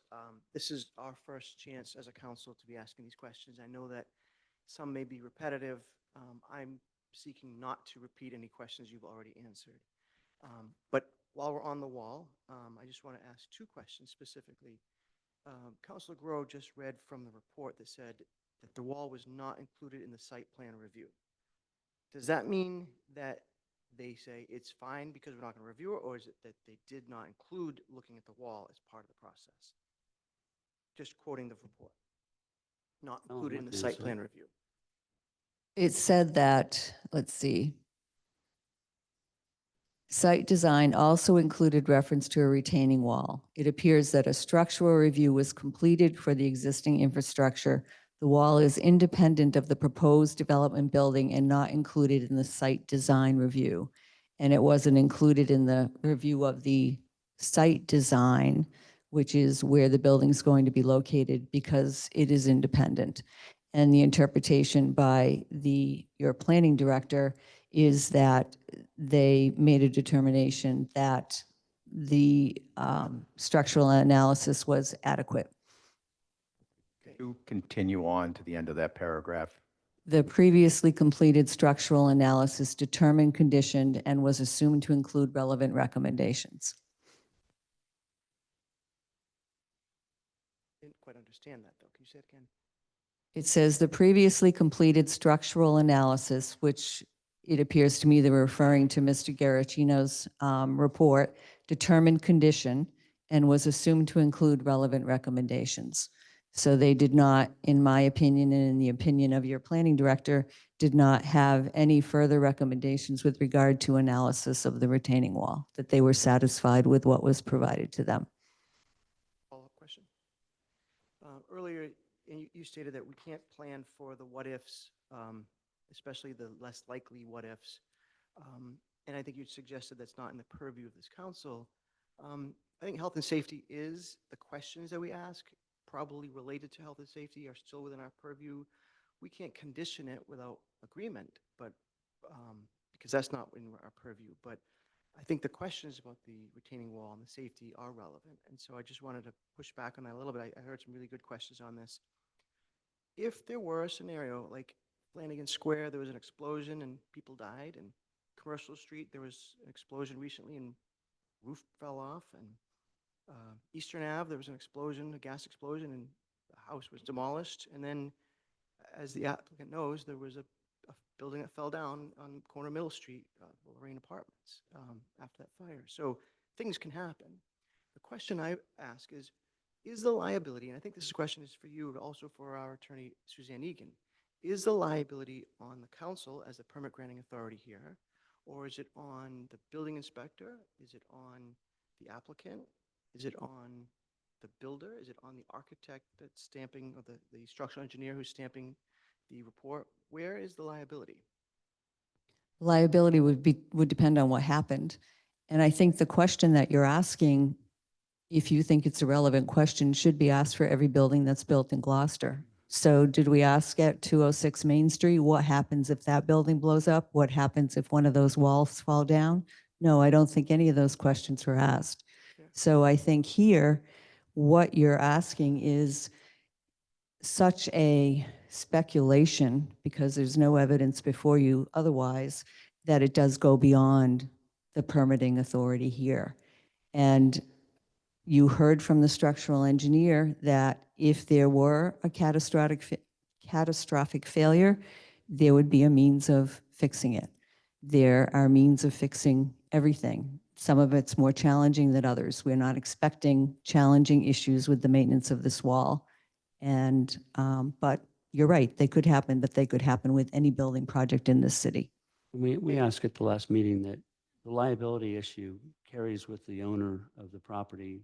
You know, whoever owns the property is responsible for the liability that goes along with that. So you're right, we don't ask that of everybody. So that is a fair response in that regard. And where the retaining wall was not included in the site design plan review specifically, I think it's fair for the council to ask some questions. But I just want to be clear, the liability is not on the council or on the city's liability for granting this permit if something were to happen. It would be solely on the owner of the property. If the wall falls down, the law, according to the 1942 plan, and as I understand it, the law today, is that it's the responsibility of the owner. And we've said that from the beginning.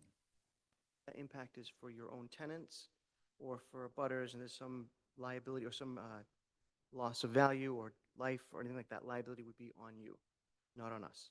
That's my understanding. Now, of course, if one of the abutters did something to impair the integrity of the wall, then the liability of the owner would be different. I may continue on this. Right? Yeah. Thanks. I've only been here for a few minutes. We've only been Two doing questions. this for an hour, so. I've listened to it for a while, but these are different questions. The trees that are above the wall are the responsibility of the owner of 20 Main Street or the responsibility of 33 Middle Street? It's my understanding that the trees are on the property of 20 Main Street. And I read that you, or I think I heard you say you're going to be putting different potential barrier, things like arborvitae, or I'm not sure the name of it, but. We did talk about this at the last Yeah. meeting. But are you intending to remove the trees that are on the top of the retaining wall, given that maybe their roots could be having some impact on that? The structural engineer noted in his letter, I believe of July 31st, that he didn't expect it was having a structural impact, but we do intend to take those trees down. Would you be comfortable with us conditioning the permit to take those trees down? And my understanding is that neighbors do not want those trees there. I don't think we'd have a problem with taking them down. That's the intention. I'm not sure that's a condition of the permit, though. I mean, we did ask them to put together a landscaping plan, which includes the removal of. Shows them removed, yes. They are sort of by reference involved in that, but that could change. And the landscaping plan would be part of the approved package, so you would be. Would be part of the approved package. So we've already got that in there. Well, I mean, that could be changed if the landscaping is, calls for that, but we do have the authority, especially with consent. If the applicant's saying we'll be happy to remove those trees, we could condition that that's part of the permit.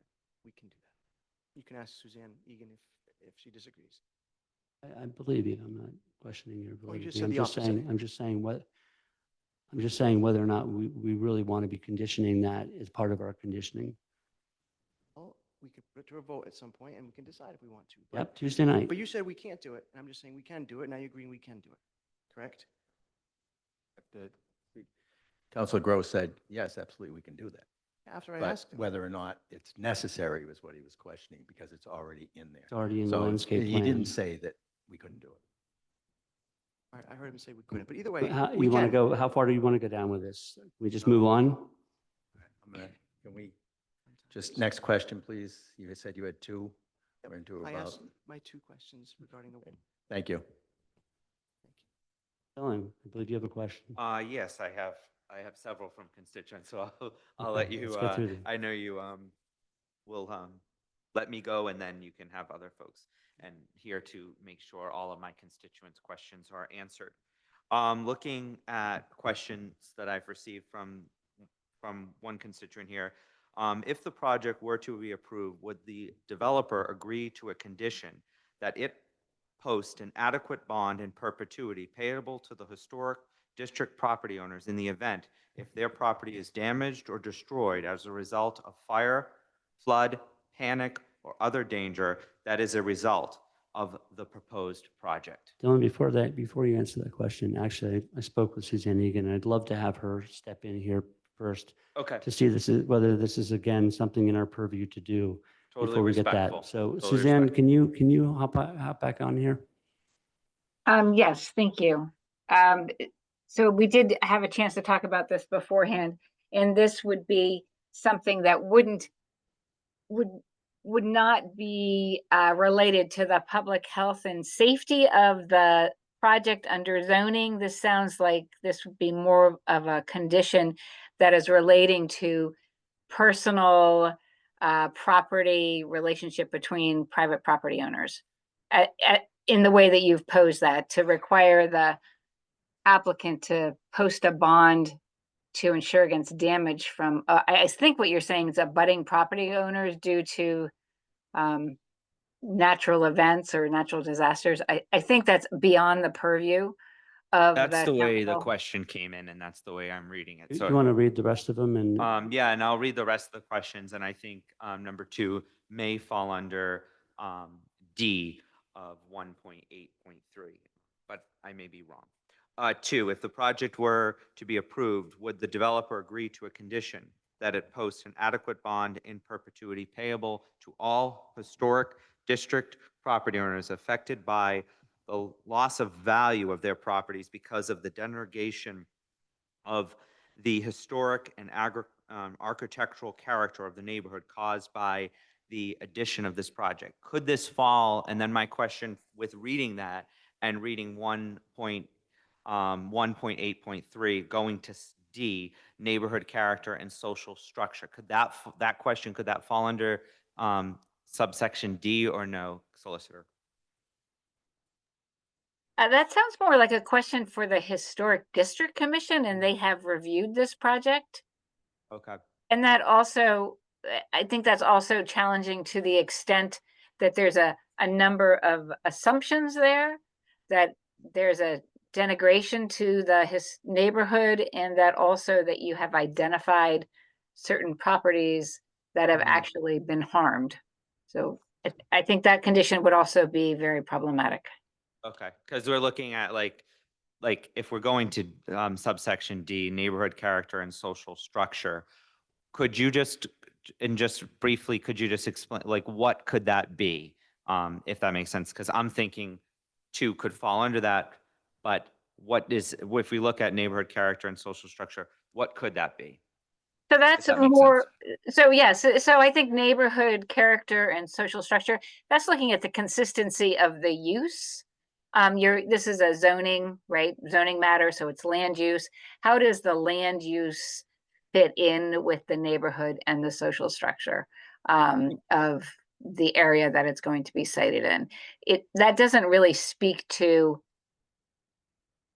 whether you're asked. So what the condition sounds to me like it's doing is saying the council has made a finding that this project will denigrate the sort of the other properties surrounding it, and therefore are requiring a bond to be posted. But because you have that authority to consider the application under subsection D as to whether it's consistent with the neighborhood and the social structure, presumably if you found that a project was going to denigrate it to the extent that they had to post a bond, that would be a finding that you would make, and that would be one of the reasons to deny a project. Okay, that makes sense. And then the question 3 that was from this constituent is what provisions will be made by the developer to ensure the ongoing maintenance and repair of its proposed project and ongoing regular inspections and maintenance of working fire alarms. Working fire alarms. Well, What did I say something? so I would just say that, first of all, there are conditions that are recommended by the planning board that I would expect this council to incorporate that have certain maintenance requirements. And we would be happy to entertain a condition for visually inspecting the wall and making sure that it is being maintained. There are also, so if those conditions are in the permit, then we'd be required by the permit. Secondly, there are just general provisions under the building code, the building inspector's office, all of those things, fire codes, which would require them to maintain and would be enforced by the fire department and building inspector's department. Just for clarification on the fire protection issue, because that's been raised as well by a number of people about concerns about access to the building, but building this size would be required to be sprinkled correctly, not correctly. It would be required to be sprinkled, and if you look at the department review from the fire department, it states that there'll be a full code review, a third-party review of the design and the fire code, and they said that that was appropriately done at the building permit stage and not at this stage. That reminds me to remind the council that there are a whole bunch of departmental reviews that take place once the permitting process is completed. Once the design is completed and there's a building permit, then they will take a look at exactly what is going to be built. Anything from this side of the table? Councilor Worthing? I may follow up with Councilor Benson's question about fire, and I appreciate that you're sprinkling it, and that is obviously the safest way. When we looked at the after-action report from the fire on School Street, it said that there was a water pressure problem, 1/5 of the water pressure that they require, which is not your responsibility. It's a city's responsibility. But do sprinklers work? They said the water pressure was good on Roger Street, wasn't good on Main Street. Do sprinklers work to the extent that's necessary for?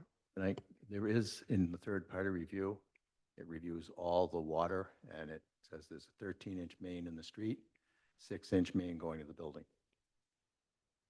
Okay, so in that report And that we that's, read, and that's new plumbing because the street's been open, you know. So we did a flow test of the hydrants, and the flow test determined there was more than adequate water for the sprinklers, and then that was peer reviewed and they agreed. thank you for answering my question. Appreciate it. Thank you, Tony. Councilor Benson? Thank you. A few more questions here. For from constituents, since the construction will take approximately 12 months or more, what kind of noise mitigation will the developer provide to abutting properties? During the pre-construction building permit stage, typically the building department will determine the hours of construction and the days that construction are allowed to take place. And looking at both what was proposed for the YMCA and 206 Main Street, what we would expect would be 7 to 6 on weekdays, 8 to 4 on weekends. Once the building is enclosed, interior work could be done 7 to 7 on weekdays and weekends, no work on Sundays and no work on holidays. Those are essentially what they had required for those projects. Fair enough. If I, so looking at another question here, we talked about parking and like who would be parking there. Look, we're going there. People have questions about that as well. We spoke about you saying a lot of folks won't actually have cars at this property. So question is, what hard data does the developer, do you have about car use in, say, a comparable building? What kind of like hard data? I've asked this before, and I just want to get a little more from you about what hard data do you have about looking at other buildings comparable to this that says there's going to be several people that aren't going to have a car when a grocery store is quite far away. But Councilor anyway. Benson, I'm gonna rein you in a little bit on that question. We discussed that at length at the last meeting, and the zoning requirement is 1 car space per unit. So we can't really ask them for additional spaces that are not already in the zoning ordinance as they are. I understand, but my question, they said that there would be a lot of people that will not have cars. I want to see some hard data, if you have it, hard data on how do you know that there'll be people that live there that don't have a car? I just want to know that. I know a lot of folks out there want to know, so I'm just curious. Do you have hard data on that? It doesn't matter because Well, they I'm have the talking number about- of but- parking spaces that they're required to I have under the understand. zoning ordinance, Council. I understand that, but my question specifically is, there's going to be X amount of cars for people that live there. They're 24 saying there's cars. 24 cars. They're saying that there could be less people having cars than actually live there. So And how does that impact your decision on a zoning amendment? my or zoning question, but I change? just would like to know if there's any hard data on that, if you have it.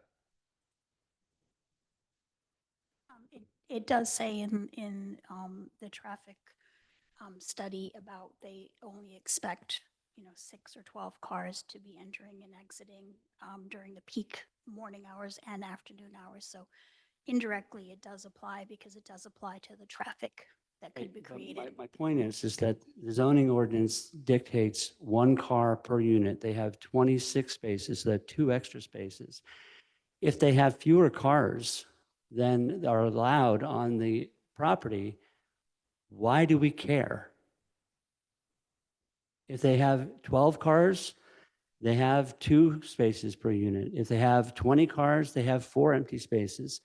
The only problem they're going to have is if everybody has 3 cars, in which case that's a problem for the resident to find a place to park downtown. But I don't think that we're going to face that problem. But our issue is to deal with the zoning issue, and they're not asking for any relief from the parking spaces. I still think it's a fair question to ask, just about like, you're talking about a lot of folks not having cars. And I think it's a fair point to just ask, do you have hard data on that? Do you have comparable buildings? I think that's a fair point. Point of information, if I may, Councilor Grow. I was going to agree with you, sorry. I'll wait. I do agree that it's irrelevant because we certainly have the requisite amount of parking. And as I said previously, and I believe I said even in written statement, is that the evidence that we have is personal knowledge of the manager of the building. You own the applicant previously, do they currently own the building across the street? They own the building at 1 School Street. And that's the building where they have the personal knowledge of the number of Right, but I'm people who thinking have about the cars. building that- They don't own that anymore. But they did at one point. They did at one point. And what was the parking requirement for that building? I don't know. It doesn't really matter. It's It not wasn't a relevant. parking. It was You a, got a question, you Right. want There wasn't a parking requirement because they're within 400 feet of the municipal parking spot, parking lot.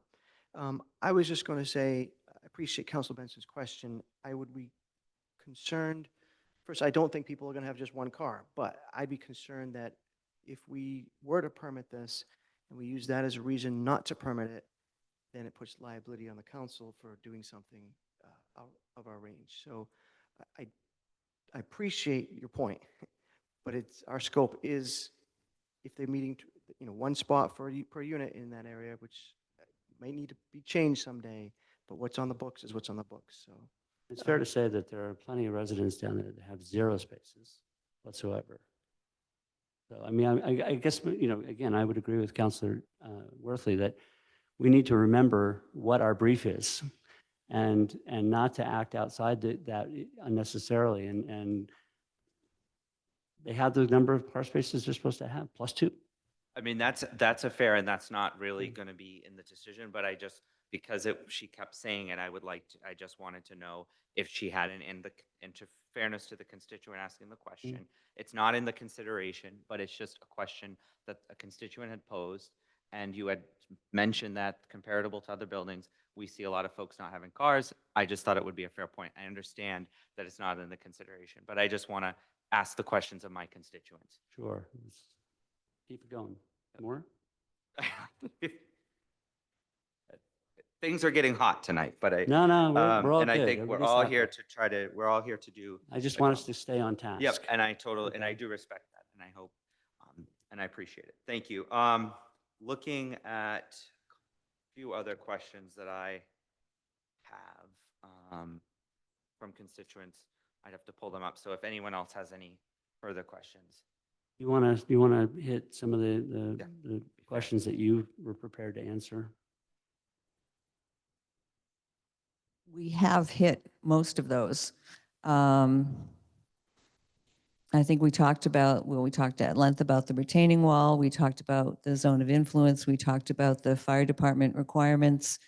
We talked about the parking. So I think that we answered those questions about the bond. So I think we did hit most of what was brought up. But if there are some that we missed, I'm happy to answer.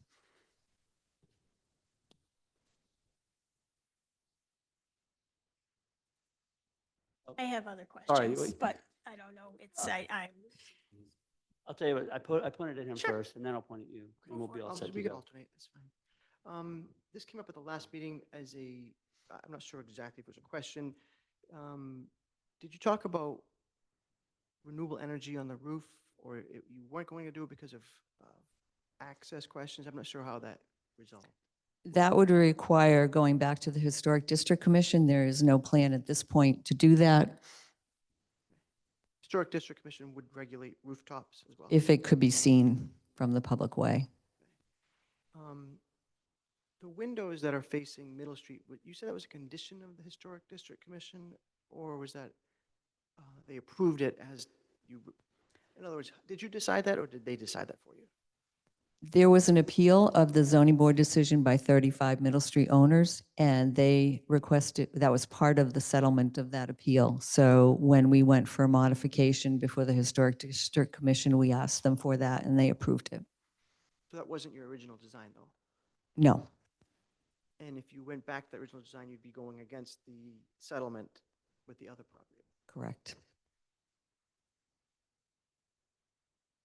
It's interesting. I mean, there isn't a purview for the council on that then. I'm sorry, what did you say, the purview of the council? It's not the purview of the council. I mean, I guess if the Historic District it was- Commission approved the yes. windows where they are, then that wouldn't be something. that Right, would be and discussed. to that point, I did mention at the last meeting that, we had there have been 3 major boards that have done their review and the decisions on these, and we sort of, that's what we get. Do you know what the electrical demand is going to be? Electrical demand. Yeah, we've had concerns in the industrial park about we have literally talked about not being able to have more businesses that draw power substantially. And so I just wanted to say, do you know what the electrical demand will be of this building? And the architect says, no, we haven't determined that at this point. In terms of the hours of construction, and I respect you got to get something built if you've got a permit. Could you, is there room for consideration for either what's appropriate for immediate neighbors or warnings on any other loud noises or during the fiesta, which is what, Wednesday, Thursday, Friday, Saturday, Sunday, I think that week? Can the developer, the applicant have some flexibility in terms of the hours? And I'm not talking about a condition of a permit, but can we have some understanding of some flexibility on that? Typically, that would be worked out with the building department and DPW. Obviously, if there are unusual circumstances where it would not make sense for work to be done, obviously the applicant would be willing to speak to those departments about it. Thank you. Marjorie, you don't have another question? I have a couple more, but Let's let Marjorie grab a couple here. Just in regard to the impact of the construction or proposed construction in the area, what, do you have a plan to mitigate the impact to Main Street, which can get mighty busy, particularly during tourist season and during the many bazillion events that go on in this town now, so that it wouldn't stall traffic or stop traffic or take away parking places? I would think at some point, the building department is going to want a construction plan that's going to dictate, again, hours of construction. And because of Main Street being what it is, it may require us, and it may be wise for us financially and logistically to do a lot of the large-scale deliveries of equipment and materials during the evening when there's less traffic, if possible. And I think that would be to our benefit and to the city's benefit, and was something we would certainly look into. And I would just add that, the city has gone through several large projects in downtown lately. And so there are construction management plans that are required, and they're worked out in detail with the DPW as well as the fire department to make sure that their access is maintained at all times. It is a particularly problematic area, Main Street, as opposed to some of the side streets where the YMCA were built and Correct. And so so yeah. there will be, I'm certain, a detailed construction management plan. And There, it would include conferencing with fire department and police department about. yeah, it would include deliveries and, work times and all of that, parking for the employees, all of that sort of thing. Yeah, please. Okay, I have a question in regard to open space. The proposed building is going to have 86.9 square feet of open space per dwelling, which is far below the 1,250 square feet of our zoning ordinances. Can you just tell me what that open space is? What does it consist of? Is it continuous open space, or is it just kind of an average of all of it put together and kind of everybody thrown into the same pot? Well, it includes any space on the property that's not covered by a structure or the garage. So it would include the space on the left, which has some vegetation. It would include the space on the right that has vegetation. It would include the space behind the building, including the retaining walls.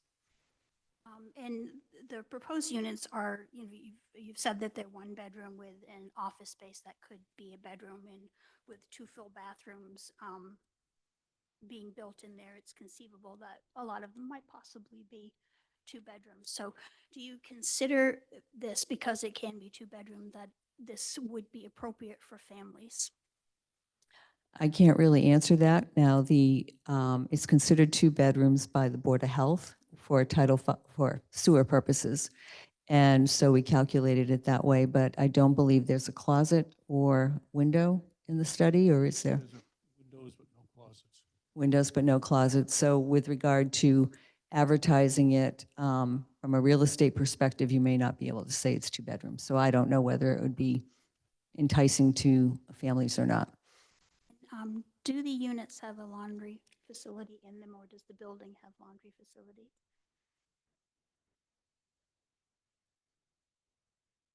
In the units, thank you. And where is the second egress? I know you talk about, would it be with the elevator, reconsider the first egress, and then the stair that goes into the garage, the second egress? Yeah, there's 2 stairways, one in the front, one in the back. The back stairway comes into the garage. The front stairway You can either exit into the garage or out through the lobby onto Main Street.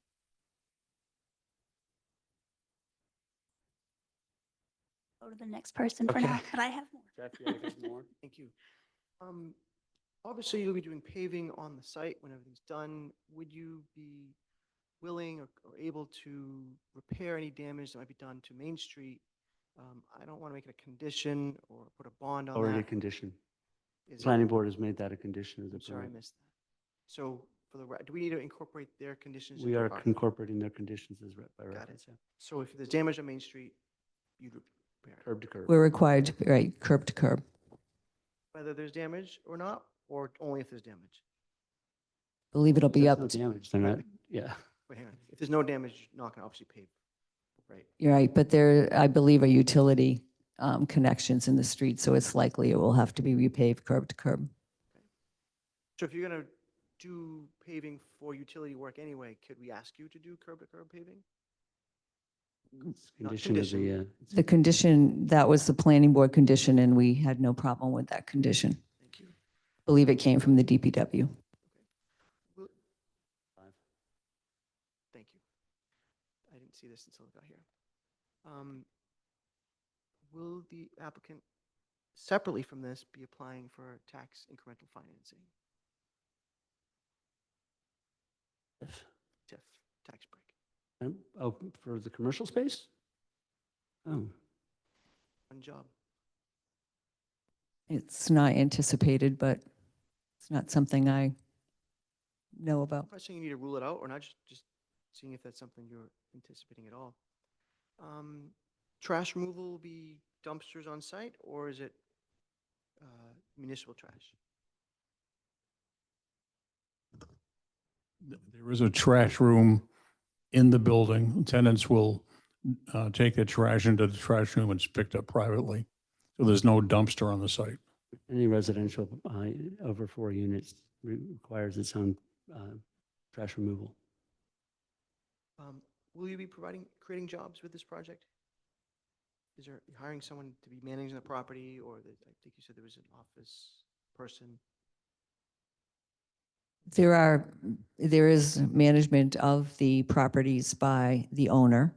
And, you know, there obviously will be certain jobs created with regard to maintaining the site, maintaining the building, those types of things. I know the developer has relationships with other contractors he works with, but is there a possibility of considering using local Gloucester contractors for some of this work? Not conditioning it, just would you consider it? I mean, it's certainly something that is always considered. I had another question. I can't read my writing notes. Oh, I'm sorry. The last meeting you said you're open to additional buffering. I think it's a phrase you said with the butters. Is that a conversation you have with them? Is it done through the council process? What would be your expectation on that? I You don't think- want something they don't even want, and you think you're helping them, and it's not. I think it makes sense for the council to leave that as open as possible so that we can accommodate to the extent we can what the abutters want. We've proposed what is essentially a hedge along the fence. Maybe they want bigger trees to block some more of the building. I don't know. Maybe they want flowers or, you know, something that's more colorful. So I think to the extent we have a landscaping plan, that it would be best if the council left that flexible for that very reason. And just again for reference, number 2 in the planning board's conditions were prior to the issuance of the special permit, request further detail regarding the landscaping and buffering for 33 Middle Street, and such plan may be incorporated in the decision by reference. So that goes along with the landscaping plan, and it's articulated here, so they have a responsibility to meet with the abutters to determine how that plan is going to be put into effect. I just wanted to get some clarity on this. This is saying prior to the issuance of the special permit, which is what we will be authorizing, request further detail regarding landscaping and buffering. So first of all, I appreciate you want flexibility because that makes it a lot easier to cooperate with the neighbors. I also don't want you to put you in a situation where you feel like you have to do everything that someone else wants you to do. I just didn't know if that meant prior to the special permit being granted, that's us, that they wanted the details on that. So what we did, we had presented a landscaping plan with our original application. And after the planning board made the recommendation, we have upgraded that plan and presented that to the council. And I could pull those up if you'd like to see it. Not necessarily, I just want to know what responsibility we have. If the planning board's saying prior to it being issued, we should get the details, and you're also saying you want to maintain the flexibility, which I appreciate, what responsibility do we have to make sure that, I mean, I trust you and I trust the developer to follow the rules, okay? But you could sell tomorrow, the permit goes to you could sell a building tomorrow, the permit goes with the next person. They may not honor the verbal agreements that are here. So I just want to make sure that, We can re-articulate that condition. These conditions are the conditions that the planning board came, but what I'd like to do at the end of this question and answer period is take a few minutes and reconstruct this motion somewhat to. just want to draw do that. attention. I appreciate that. Yep, I'm Yes. good. As long as you feel like you can do what you need to Oh, do Tony, and with a permit. We have the I forgot condition. Tony. Okay. Thank you. I know we belabored this quite a bit, but it's a condition on, prior to issuing a building permit, and this, I just want to make some clarification on it. It says that applicant shall complete a pre-construction survey of the retaining wall at the rear of the property and monitor the wall. Have you guys come up with any plan of how that will be implemented? The pre-construction and then the maintenance, the monitoring of the wall or movement, I guess referenced was a inspection every 3 years, but I just was wondering what is it, do you guys know? If you don't know, that's okay too, but what the pre-construction plan would be and then what the monitoring would look like? It would be a visual inspection of the wall, which by the structural engineer to make a determination that it hasn't changed since he last looked at it. And then during construction periodically, based on what the building inspector requires, there'll be further viewing of the wall to make sure that nothing has changed. So there'll be no monitoring devices on it. I don't know that for sure. I would guess probably no, because those large granite blocks and the small infill stone could all move independently, because that's what they tend to do. And I don't think it would be very difficult to monitor the entire wall. I wouldn't be able to give you, if it was a monolith structure, it would be able to tell you if it's cracking somewhere and you can measure the size of the crack. Exactly. Right. But this wouldn't be able to give you. But one of the things that the structural engineer did say is that they would recommend Exactly, every yeah. 3 years. It was in a condition, I was just wondering how it was going to be, and it's at the building, it's after our decisions on this anyway. Would you be willing to submit a triennial or every 5-year inspection of the wall to the building department? And Yes, if you wanted to make that a condition, that would be acceptable. okay, I can see that. I think it's 3 or 5 years. I mean, he said 3 years is He recommended 3 years. every 3 years we'd have a report from the structural engineer on the status of the condition of the wall to the building department. Excellent. You good on this side? Frank? You sure? Average distance between the buildings? No, okay. Dylan? Yes, so we've talked a lot about, just to understand, and we know we may not know what's going to go, but for the retail space, it's not going to be a restaurant, is that correct? No. It's going to be Gonna- just a brick and mortar type of business, is that the plan? What's the initial thinking there? I don't think we know. We obviously don't know exactly what sort of tenant will want to be there, but there's no, Not a no restaurant. intention to do a restaurant. Okay, I appreciate that, thank you. Old big ball of wax, that one is, yeah. I was just, because Margaret? it popped in my mind, I've been thinking about it, but I was like, why didn't I ask that before? But anyway. I mean, I had a question about that too. If it's a whether- taqueria, I approve on it. One of the questions I had was in regard to that, were there any types of businesses that would be excluded for, whatever reason, for safety reasons, or because there's not enough space or whatever, like, for instance, a sub shop or a convenience store, or we've already ruled out restaurant. And It would be governed by what the zoning ordinance says. And then just to go to some other questions, the 4 affordable units, those will be part of the housing lottery? Yes, I believe that's how it's done.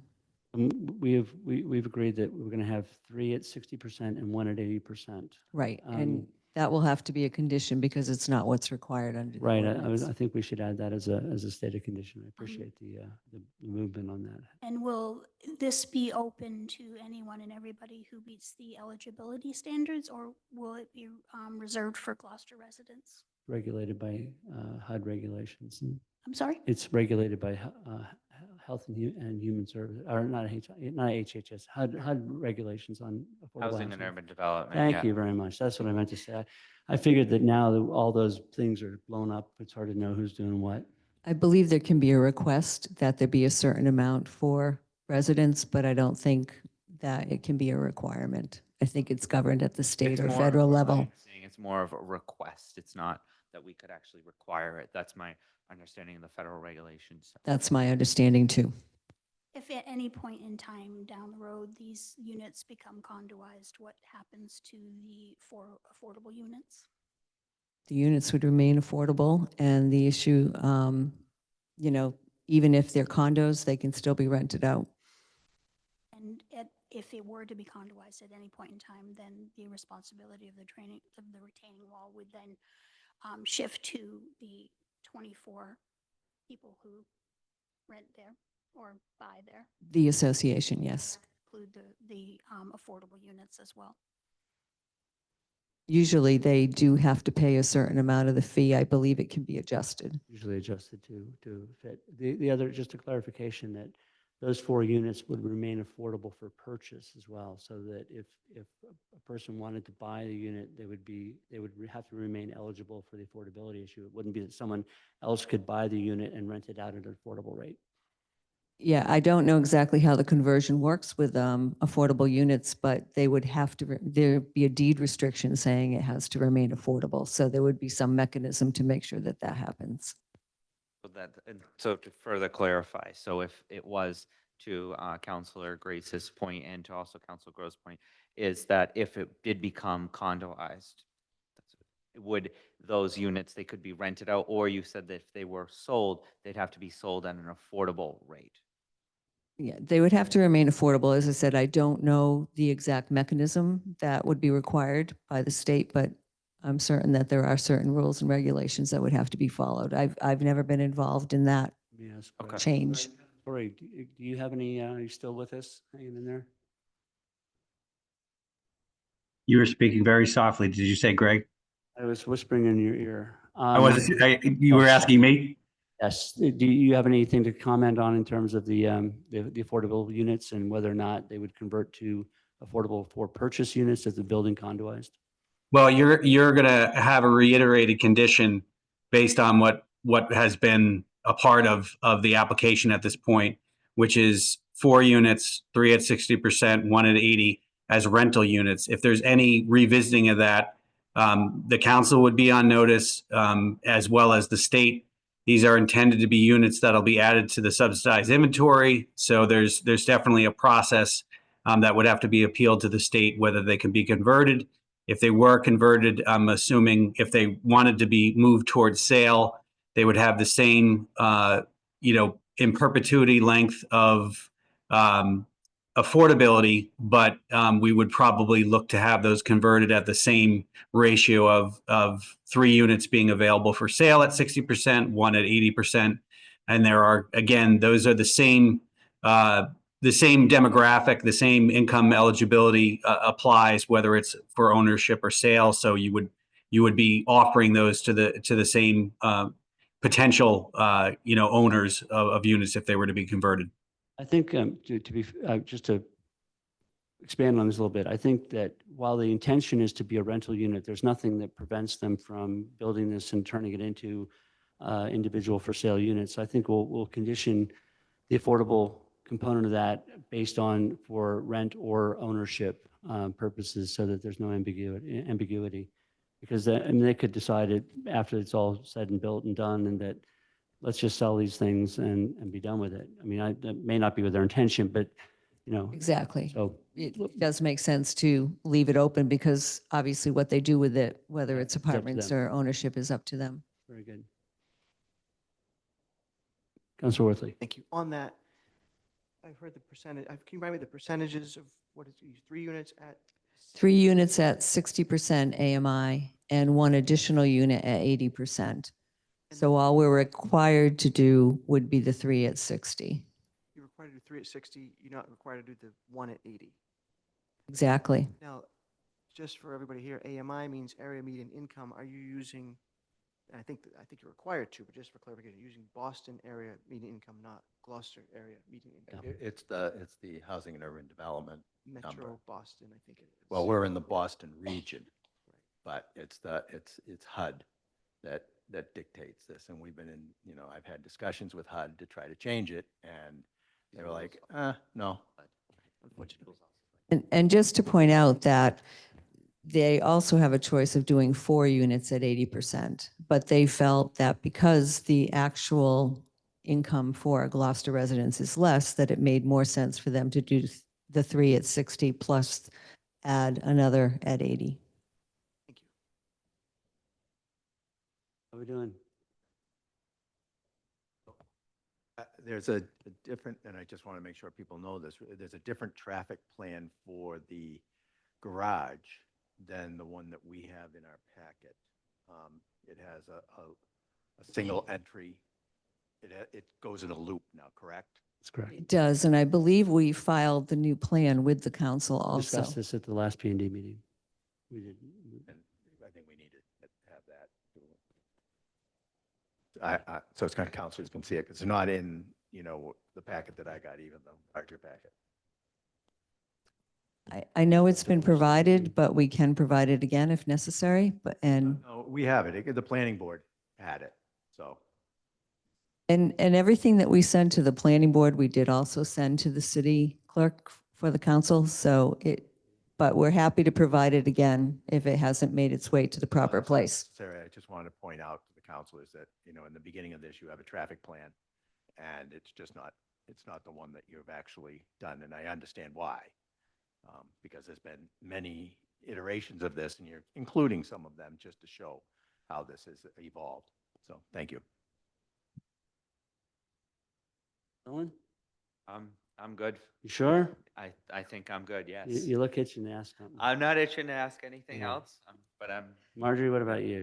Yeah? It's not so much a question as just a food for thought.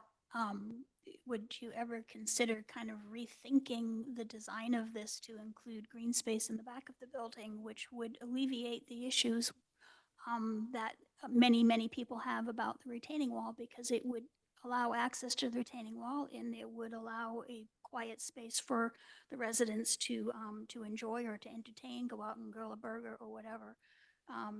Just by making some of the apartments perhaps into studio apartments, or eliminating one bathroom and having it just be a single bathroom, just to make more space. I mean, it's not a question, don't expect it, but is it a possibility that you could entertain that, just to kind of make the problem of the retaining wall go away, but still provide housing and still provide affordable housing? And at the beginning of this whole process, I don't know if it was in front of the planning board or if it was in front of the zoning board, there were concerns raised by the immediate neighbors of there being tenant space in the backyard for noise and privacy, et cetera. So they were, as I understood it, not in favor of having that back there. And therefore, there is no access back there for the tenants and no planned access. you're saying like the immediate, like the businesses adjacent to it had concerns about if it was like that. My recollection is that the concerns came from 33 Middle Street. Wouldn't it still, to get the 26 parking spaces, wouldn't it still be filled with parking spaces? Well, the parking spaces, there wouldn't be much space back there. The idea was to use a space that will be landscaped so that the stairs would lead out and they would be that on the left side of the building where there is planning to be landscaped. There could be a tenant space there, but there's no intention to do that. Could be graded differently, so a little courtyard. It would have to be graded differently, yes. Thank you. there any remaining questions that you had not yet addressed that you want to? I don't believe so. Al, do you have an answer to any questions? I was just looking over some of the questions that were submitted from 33 Middle Street. And I mean, I can answer the questions, but the written statement provided during the P&D meeting on November 6th lists the Blackburn building facade height as 45 feet. Is that correct? Our understanding is it's 45 feet. In the same written statement, it's stated that 1-7 Main Street Drift Building is 57 feet tall. Is the height on the Main Street side or the Rogers Street side? And I addressed that in the discussion. It's on the Main Street side, but it's the highest part of the building to the left of the building is 57 feet. Everything else mostly was focused on the structural wall, I think.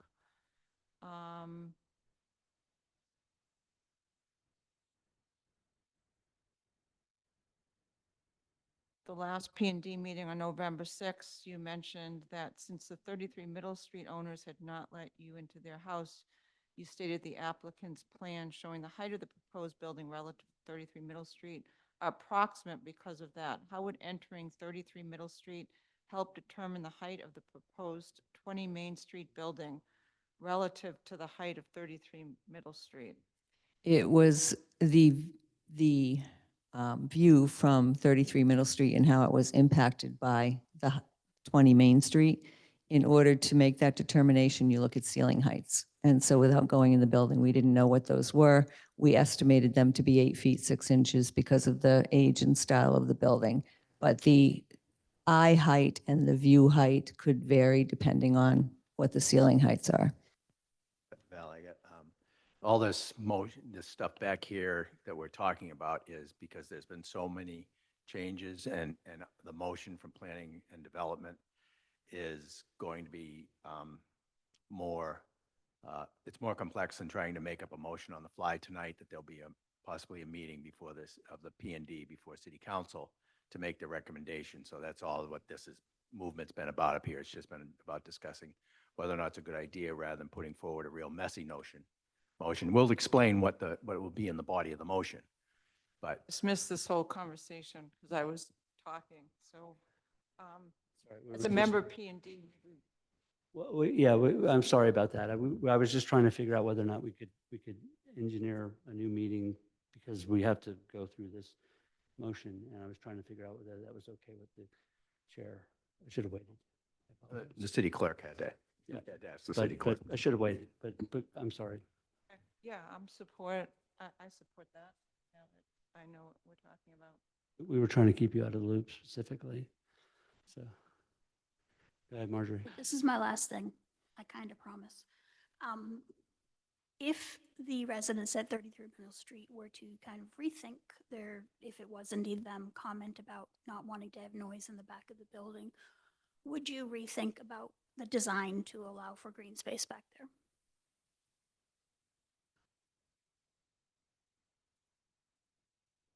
And I think that's something that requires a discussion with the owner.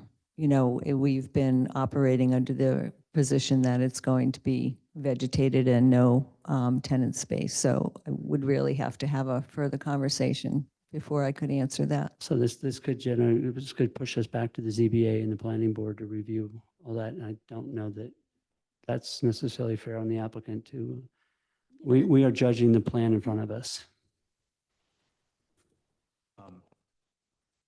I may, Marjorie, as I look at the plan of the first floor, parking spaces 1, 2, 3, 4, 5, 6 that's the area that actually gets closest to the wall are those parking spaces.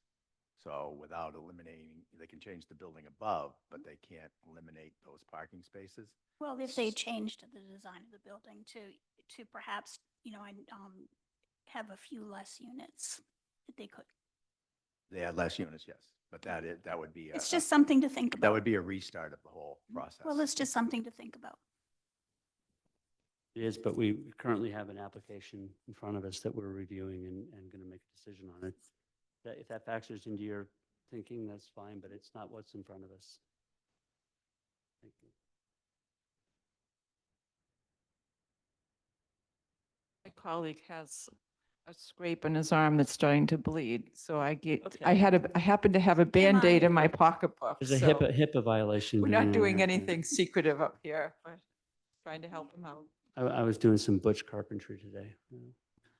Butcher carpentry, right? If we got any other questions, now's the time. I mean, well, I say now the time. At the planning, at the city council meeting, there will of course be the opportunity for council questions. The point of this was to get through a lot of the minutia and issues that are of concern to people. So if there are any other questions, there's certainly now is a great time. If not, then I think what we'll do is we'll just continue. Can we continue this or just have to call a next meeting? Okay, so we're going to call a meeting for Tuesday at I just have a comment, or I can. about the application or about the plan to do a new meeting? Basically, yeah, so we're, just so we understand, so we're going to just continue it until next Tuesday at a time that we agree to. Is that correct? That is correct. I Yep. mean, I chose 5 o'clock because you said there might be a conflicting meeting at 5:30. You want to weigh in on this? Well, I think tonight it should be enough to maybe say that there will be a special P&D on Tuesday, but in the event that there isn't a special meeting on Tuesday for city council, I don't know if you still want your meeting at 5 or if you'd want to bump it up. What's the option of doing it on Monday? We have time. We have time for notice? It's What? Wednesday. Yes, you do. Oh, today's Wednesday? Yeah, Today's Wednesday. you So do. we could do it Monday, but there's no conflicting meetings on Monday. No.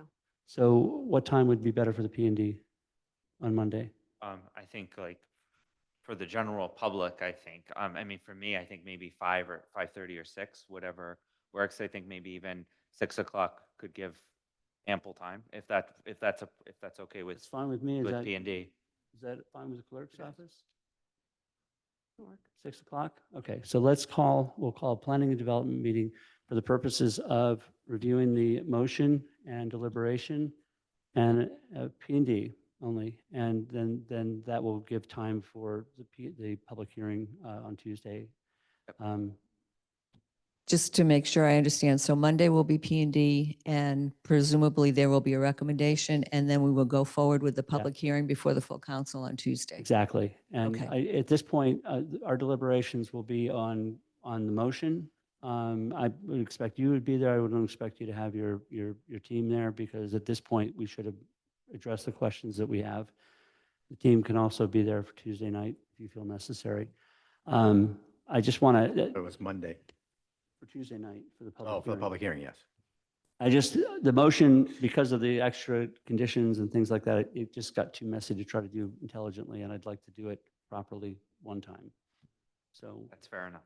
And okay, if I may ask about the public hearing, my understanding of the public hearing is that we will need to do an entire presentation before the city council that night because it has not been presented to the city council yet. have you not? No. I thought you, Not to the full it was the P&D ages ago, that's what it was, okay. Yeah, An that open would public be, hearing. I've got a technical question. yes. Because this hearing has been delayed for a long time, what is the cutoff date for official letters that would be indicated in the correspondence part of the public hearing? Council President Gross and Madam Clerk. Well, it would be today, Tomorrow, Thursday, Thursday. Is it Thursday? usually Thursday. 72 hours prior, the rules of procedure does not indicate okay. that it's on a business So- day, And so it would be close of Sunday. business on Friday? This Yeah. Friday? No, they can be received on weekends. Because then I get them on Monday and distribute them to everyone. That's not 72, is that 72 hours? Saturday is. So you can get them If- up by Saturday. If they receive them, if they're emailed to me on Saturday, then on Monday, I will distribute them. Or if they're just sent to the council by Saturday. Good. But Okay. it needs to be noted that that's just for the to get in the official record, you can, everyone can Right. feel free to still email city councilors after that fact. Sure. And you're certainly welcome to not only send a letter, but show up and speak your 3 minutes. And, That's- and hand it in, so they'll have a paper record too. Yeah, I urge everyone, if I may, I urge everyone to come to the public hearing and have your voices heard on this. It's very And important. Tony, we deal with the opposition issue in 15 minutes in their presentation. Yeah, the proponents get 15 minutes and the So opponents get, they're going to need more than 15 minutes for their presentation. that's true. But- Yes, there are a lot of factors that we have to It's cover always been the between the case, but major we've always project reserved and. 15 minutes for the opposition to do as a Could we presentation. change, if we're going to give them additional time, could we give the opponents additional time if we're going to give the applicant additional, if they need more than 15 minutes, I think it would be fair to give the opposition some additional time. Just out of fairness, I just feel like it's more of just fairness in my view, and maybe I mean, folks disagree, but I I understand it and that's fair, but I do think just since we're giving that extra time, we could give the opposition. mostly to deal with the complexity of the application. That's fair, but I just think out of fairness, maybe we can allow a little, that extra would've- buffer. That's But a- again, I think that would be more up to the council I'll president. take it under advisement. Yeah. Okay. Okay. Okay. But you have a just dedicated opposition Yes, person at the yes, we moment? do, correct? Yeah. Yep. Okay. May I, And- may I and, ask a follow-up question on yeah. this?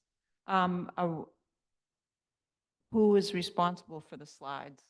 Is the applicant responsible It's to all, bring them and it's upload all, them? it's all laid out in the, in our rules of procedure, public hearing.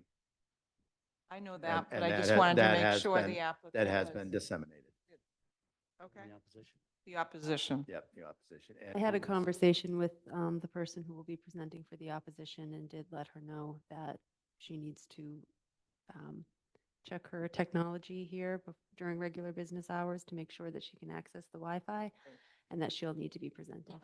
Thank you. Right. Excellent.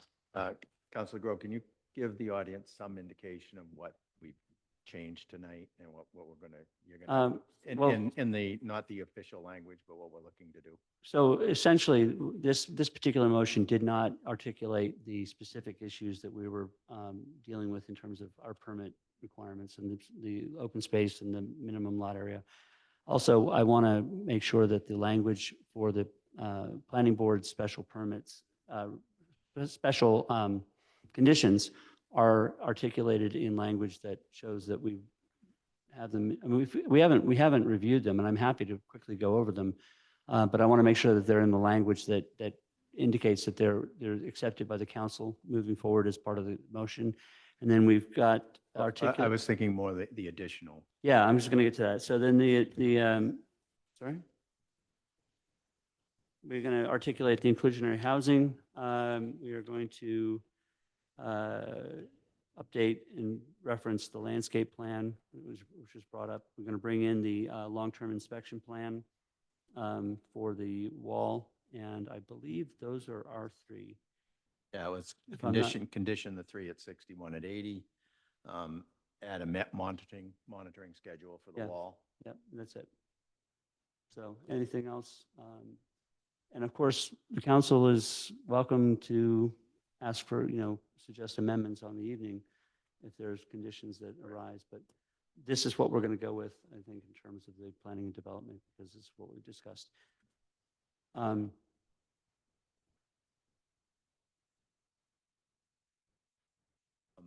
So do we have more? Or should we adjourn the meeting of the whole? I was just going to very quickly go through. Oh, okay, go ahead. Yeah, so these are the conditions that the planning board placed on their issuance and their acceptance of not their issuance, but their recommendation to the council.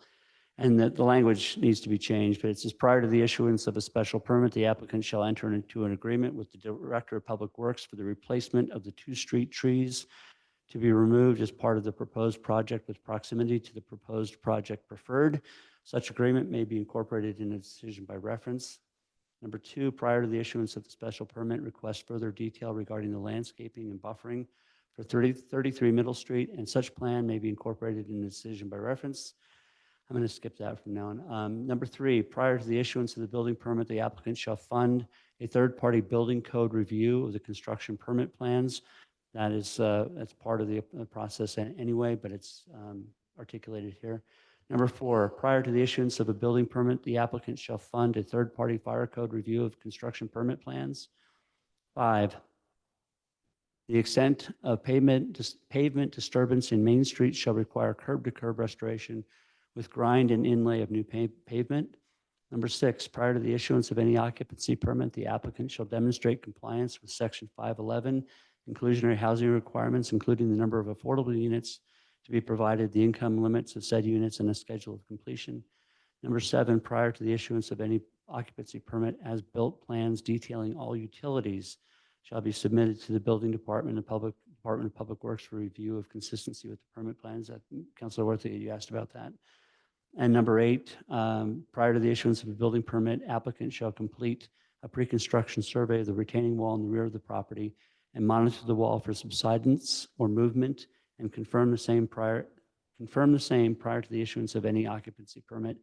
And of course, we just mentioned that we're gonna beef that up a little bit with a triennial review, and the other 2 that we talked about. So that's where we are. May I just add to this? Mhm. This is no surprise to all of you who have looked at the minutes from our November 6th meeting, because this information is all in a summary slide on page 7 of 15, if you want to look at the planning and development minutes of November 6th. So that's where this came from, just so there's a process that everybody can understand. And those are on the standing committee section of our city council website. And all the meetings have been recorded, so you can certainly watch the meetings and do that as well. You want to go ahead and Entertain a motion to adjourn the committee of the whole. So moved. Motion made by Councilor Worthley, seconded by Councilor Majota. All those in favor? Aye. Aye. And a motion to adjourn? Moved. Are we? Motion passes 8-0. I move Seven. to adjourn P&D. Second. All in favor? Aye. Thank you. Aye. Motion passed for the whole 7-0, sorry. And motion passes. You're not continuing it to that date certain? You're going to renotice a new meeting? Is We're that going the to renotice a intention? new meeting, exactly. And that's 6 o'clock on Monday next week. Thank you very much, everybody, for coming out.